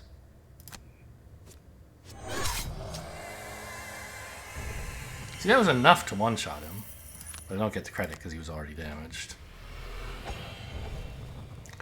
I'm going to have trouble actually singling enemies out, but I'll see what I can do. Right. For example... Actually... That's not trouble, that's just easy. Should be able to one-shot this guy now.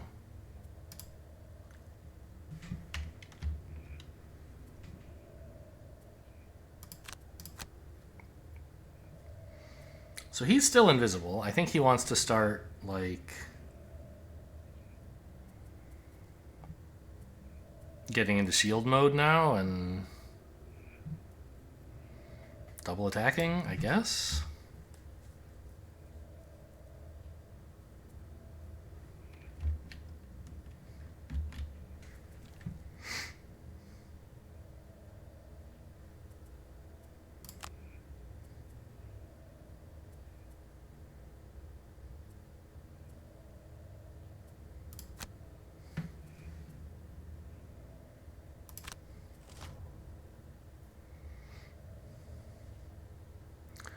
Okay, the spitting drakes aren't attacking. So my thinking for this is to move here. Sinisterly order this guy to move over here. And now I'm like double flanking him, right? I get the single out because he's not next to any of his allies, and I get the bonus from flanking strike because he's adjacent to one of mine. These fucking curses. Oh my god. Well, I did my best. I hate this game.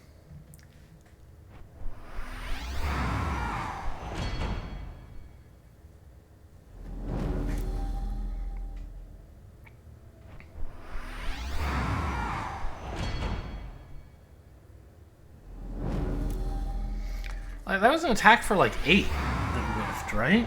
It's kind of sad. Because single out is +2. Maybe it was only 7?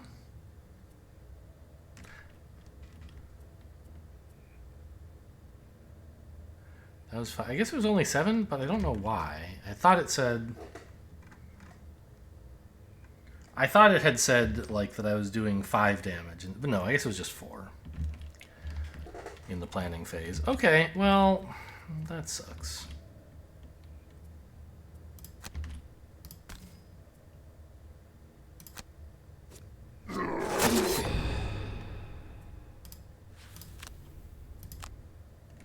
Come at me, bros. No attacking the scoundrel, please. Not that the brute is really in a good position to be attacked either.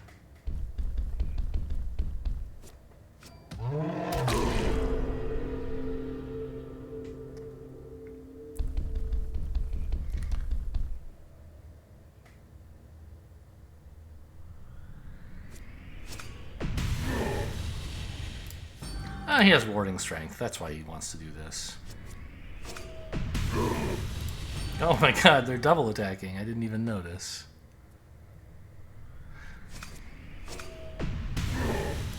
Well, at least we're getting value out of warding strength.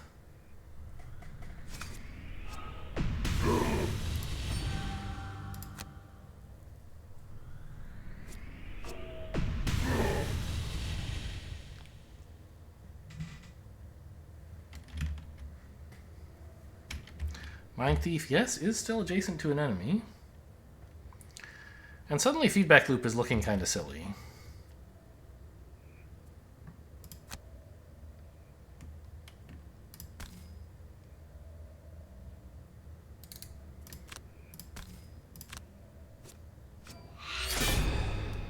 I did that on purpose just to strengthen myself.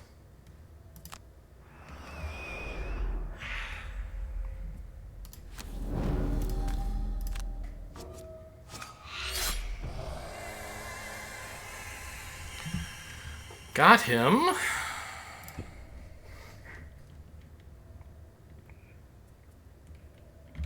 Scoundrel has to short rest. This is not looking quite as hopeless, I think.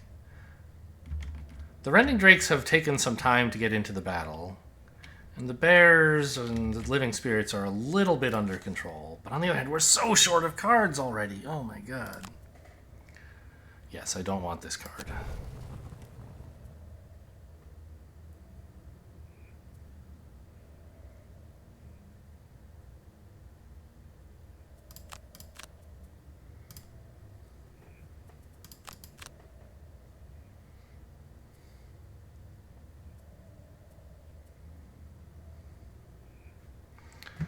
I'm not sure exactly what I'll do with these cards, but they seem useful.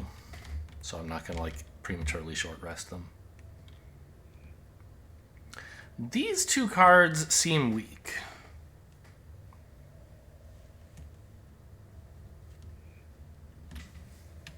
I mean, I could just play Shield Bash.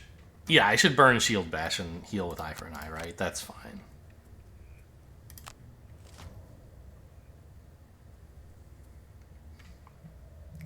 Drakes are moving 2, and they're going to have range of 3. So that would be... What square are you even on? This one, I think?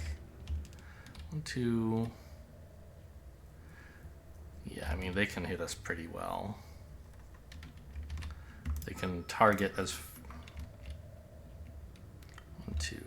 1, 2, 3... So... Yeah, if they can target these two squares as any part of the hex. So they can reach as far as, like, down here, basically. So it would be nice if we could spread out a little.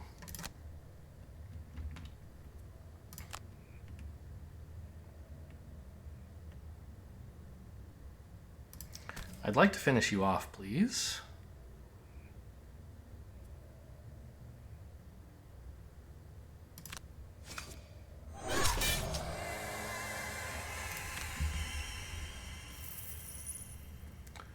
Bears are moving and attacking.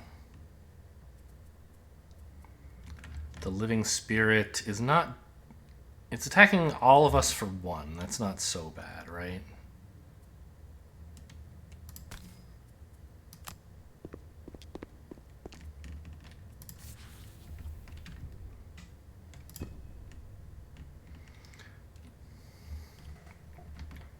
Ah, that's right. I could immobilize this guy. Okay, that seems fine. That should save us some headache. Actually got in 4 damage on that. Wow. Incredible. Let's turn off a bear.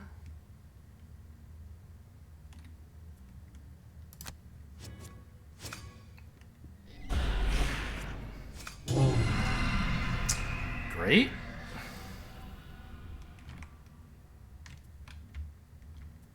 So these two are making pretty small attacks against, I think, just the Mind Thief, right? Yeah, they can just barely reach the Mind Thief.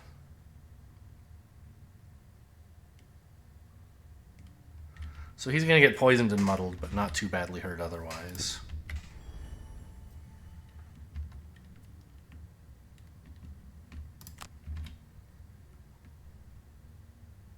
He's immobilized.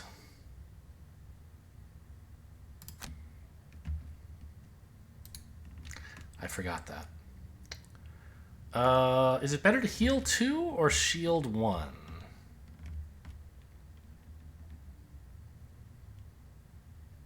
Heal 2, right? Because he's being attacked twice this turn. Oh, no, he's not. This bear's going to go attack the Mind Thief. Well, that's a little painful. Anyway, it's definitely better to heal.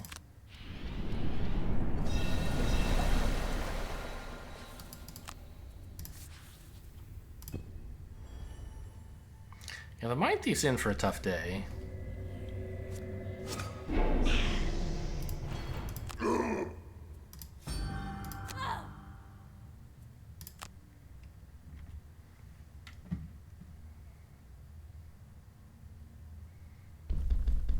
Oh, I forgot we stunned this guy. 5 is a lot, but I don't really have a lot of spare material to burn, so I'll take it.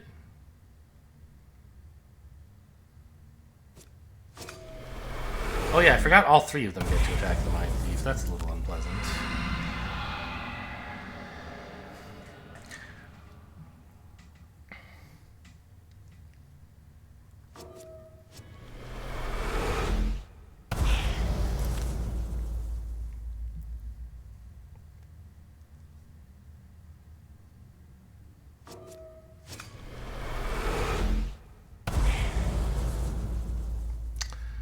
Very sad.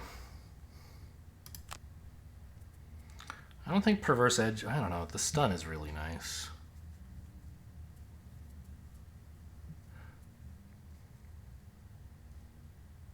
Brain Leech is incredible right now for the burn half.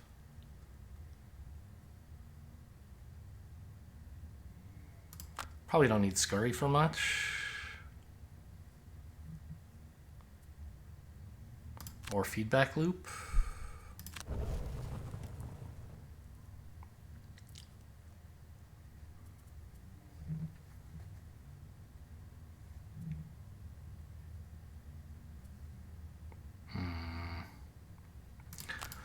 These 2 cards are not very good for the Scoundrel, but I guess we do have Single Out, actually.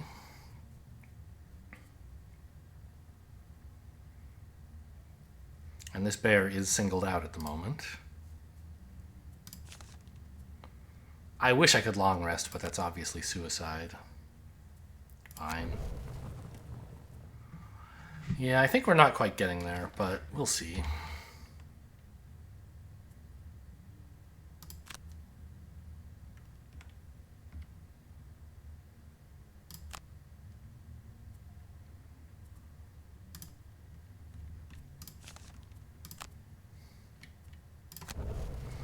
The Brute has a lot of gas left. The other 2, not so much.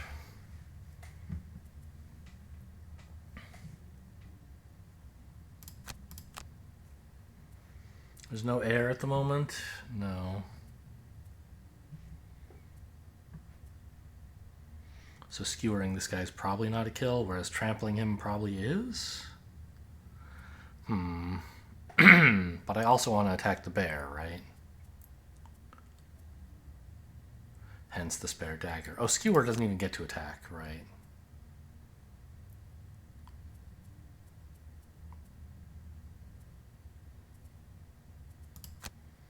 Maybe this is just a shield bash for defense then?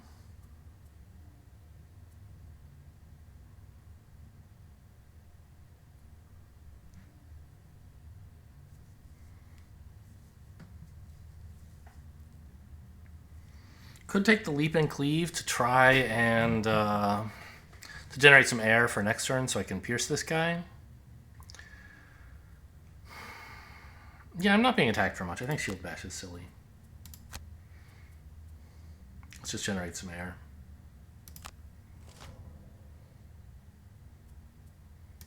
Okay, well, I'm happy with the order.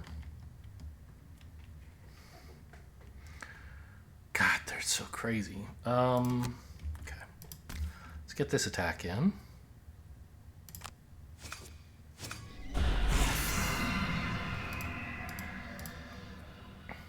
Yes, heal self, please.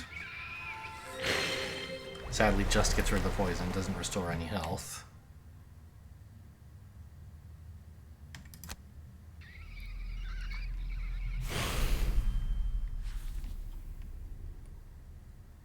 And I guess I'm not getting any value out of my stamina potion anymore.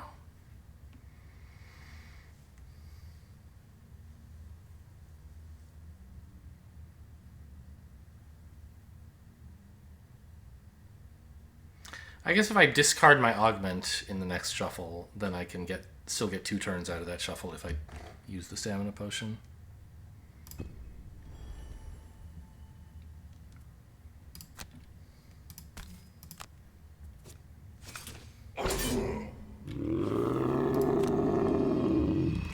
So what's the deal with these guys? Move 2, range 3.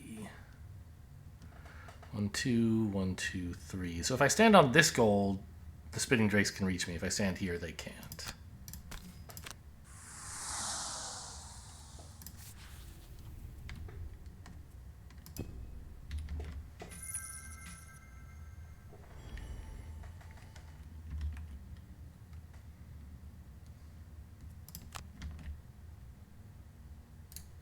I guess I could try to kill this guy instead of the bear. Which one is a bigger problem right now?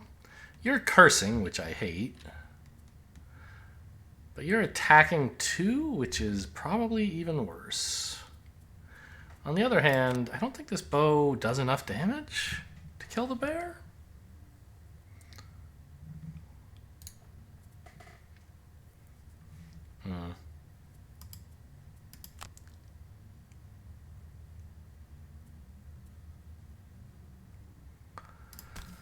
I guess I kill this guy and leave the bear up to the brute along with all of the drakes.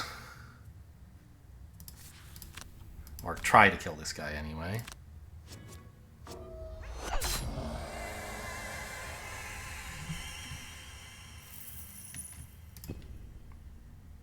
Well, the bear's going to attack the brute, isn't he? No, right. This is closer. I have to burn 2 discarded cards, and then when I rest, I'll be dead, right?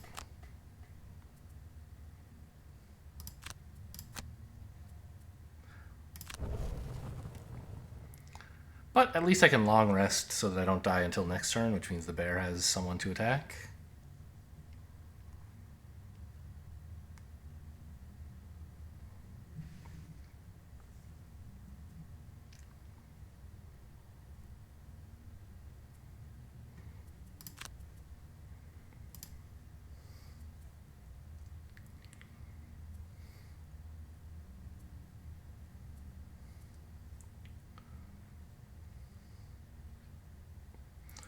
I'd love to use the bottom half of Hostile Takeover.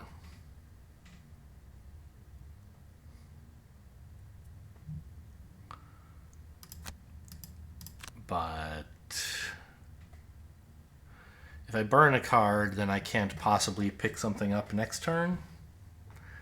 Even if I discard something, I won't have enough left. Or, well, I guess I'll have enough for 1 turn. Okay.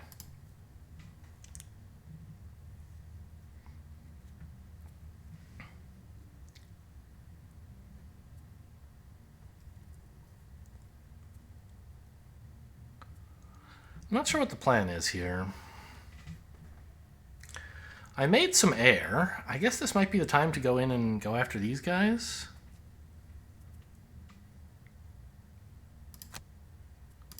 They are lined up for a decent skewer if I'm fast enough.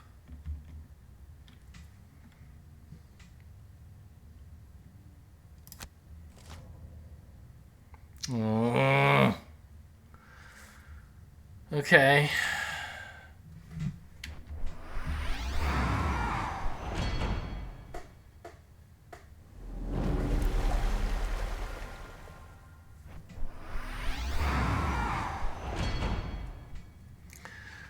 The skewer pierces some of this shield, but not all of it.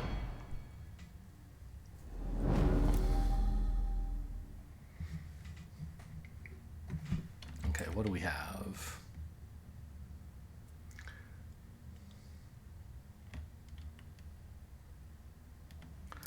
I guess attack 3, no stun is the best I can do.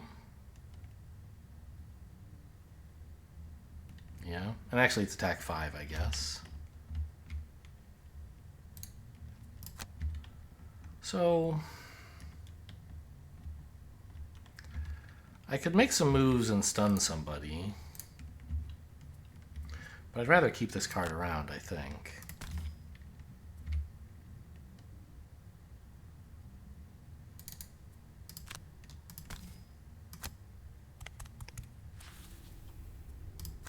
I mean, there is a silver lining in this, I guess, which is that the Mind Thief didn't get attacked this turn, and neither did the Brute. I hate the healing.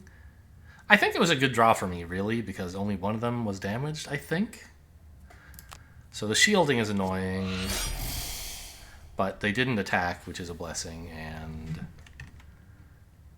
yeah, okay, so I don't want to use the Stamina Potion now. But I do need to get rid of this so I can replay it later, right? So I'll be down to just 2 cards. And after I rest, and then a stamina potion won't pick anything up. So I have to get rid... How do I do that? Get rid of the mind's weakness. I guess I could have done that next turn instead. When I short rest. Before I short rest, but this is fine. Scoundrel's down. Sort of. She can either die now or at the start of next turn. I don't see that it matters.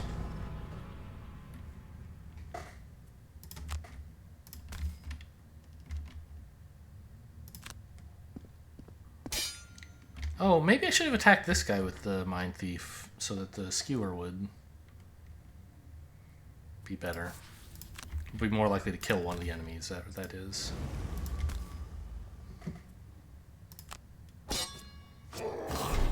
Oh, gross!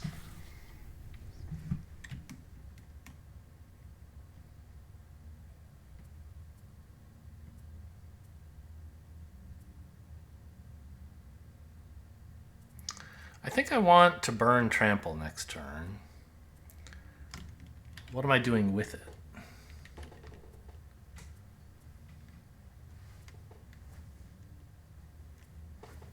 Could pick back up the Skewer. It seems fine.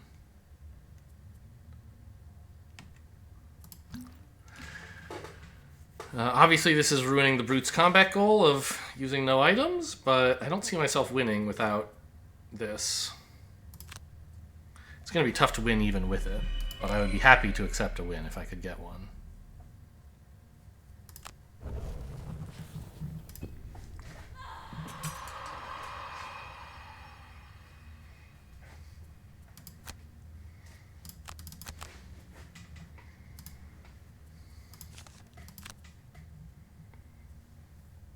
Fine.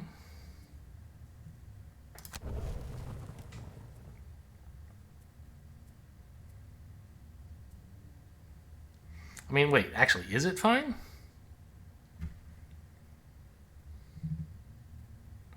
I think it's not fine.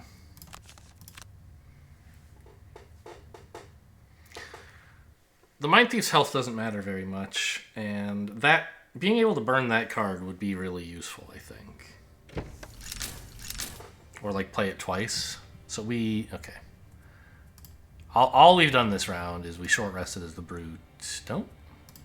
All we've done is we short rested here, and I decided I don't want to burn Hostile Takeover.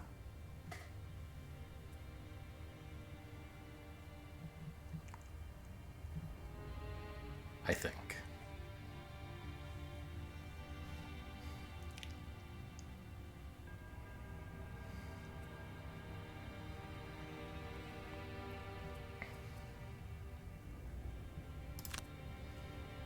The Mind's weakness. Okay, so I'm not getting an augment back, huh? That's too bad.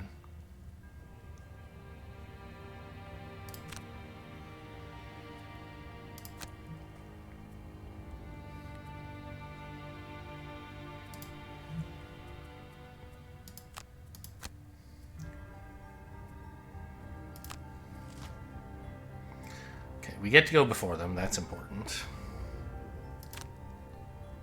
The Brute doesn't, though.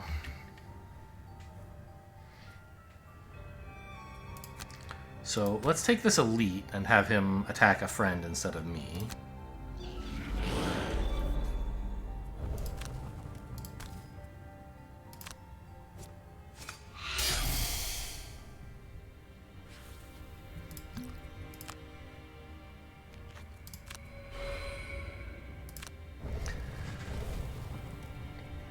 If I'm very lucky, the Mind Thief will survive this turn, although it seems unlikely.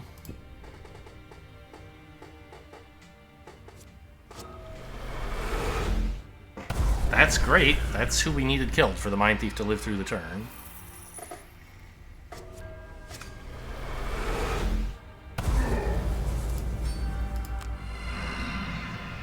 Oh, I don't get the skewer value because they split up.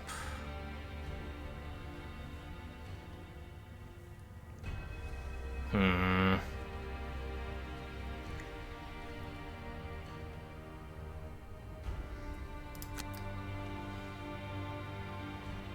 Well, I don't think the trample's very good right now. Especially muddled, I guess.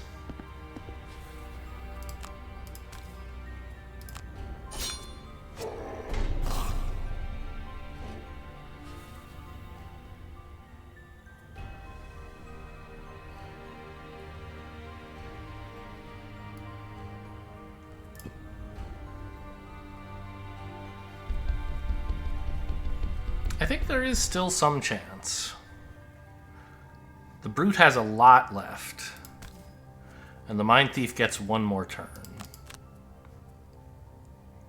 Which he can use, I think, fairly effectively.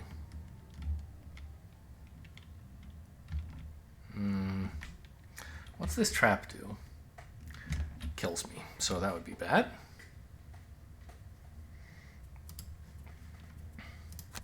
Provoking Roar Shield Bash is actually a pretty good turn.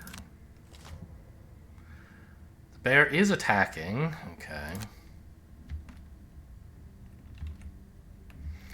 It would be nice to stun him, wouldn't it?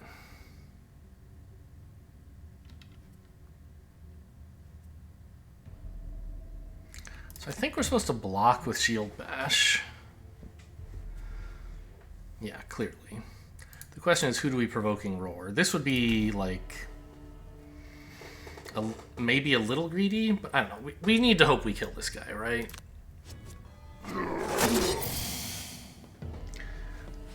Failed.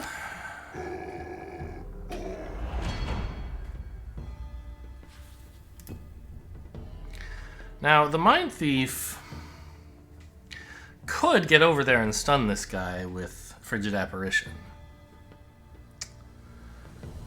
But then he could only attack this same character, and so the other two would be attacking the Brute both, right? Oh, the poison in the muddle. I think we're still not going to get there. But I'll see what I can do.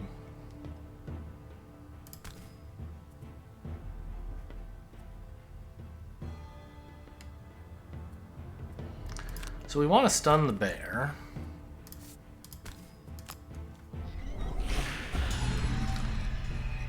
And I guess attack the bear?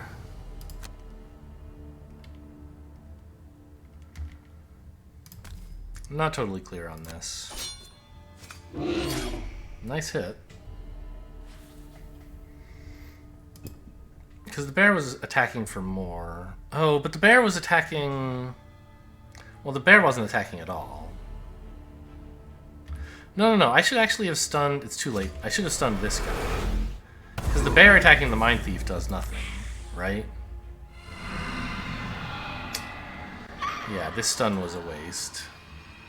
Should have stunned you.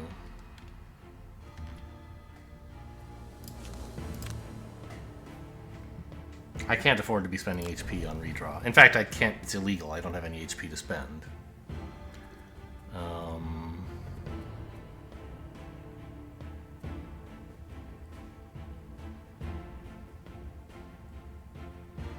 This guy is such a beast. I don't have enough left to finish him, right?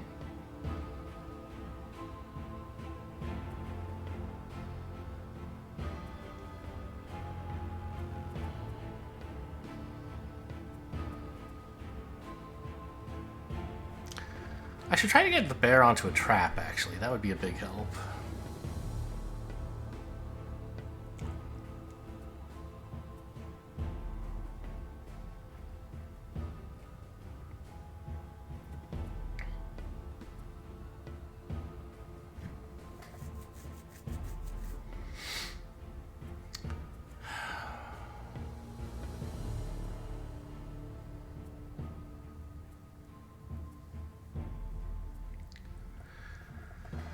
But I guess I just want to kill this guy and move too. The Spitting Drake makes me burn a card, which is sad, but what can you do?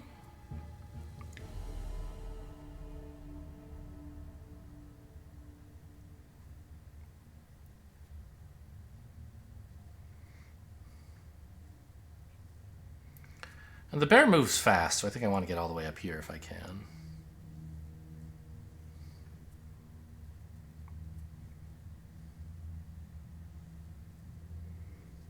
Or actually, maybe I want to move here?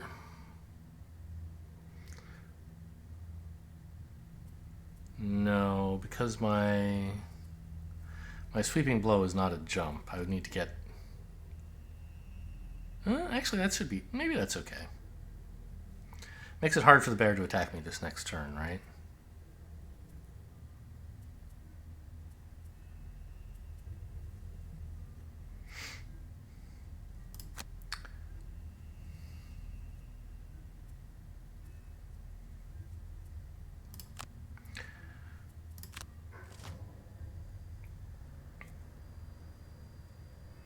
Yeah.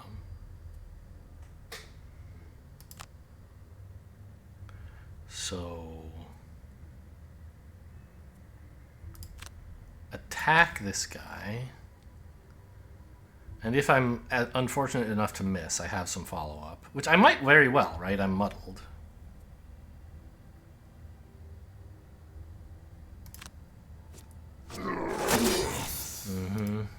So now I don't get to move away from the bear.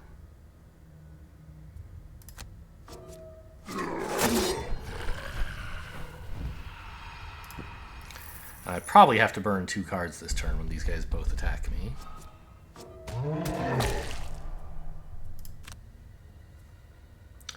But next turn I have Sweeping Blow to kill the bear, and then I guess Provoking Roar to...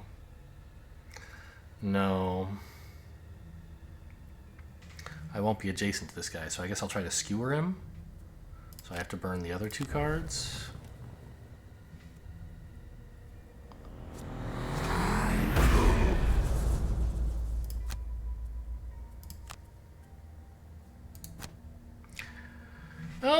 Actually, maybe I could kill the bear with Trample instead. That lets me get some damage in on the...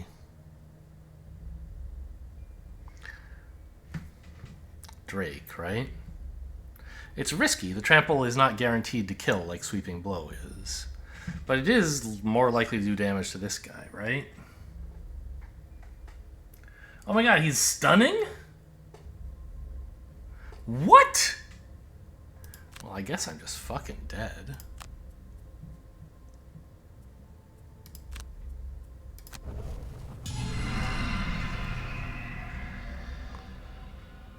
Who said this was allowed? Well, this was closer than I thought it was going to be.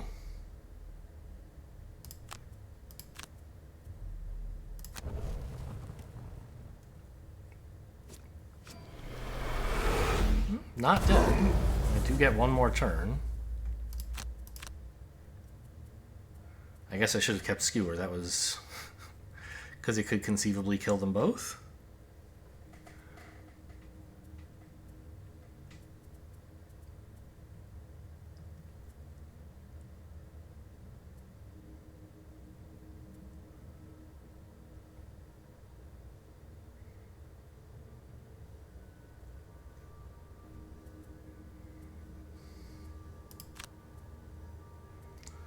Okay.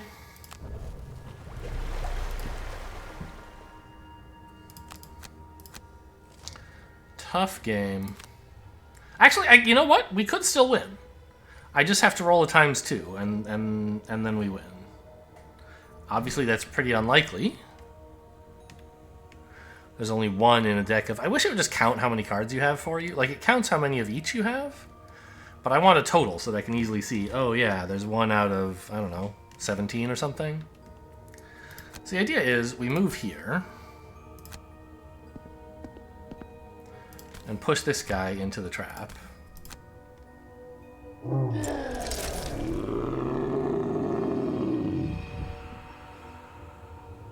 Skip pushing the other one, please.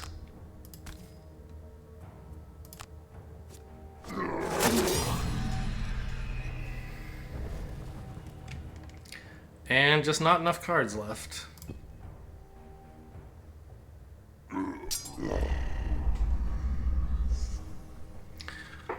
think the scenario is winnable. Oh, it has to play out the enemy turn first. I don't know whether we got 13 experience. Probably not.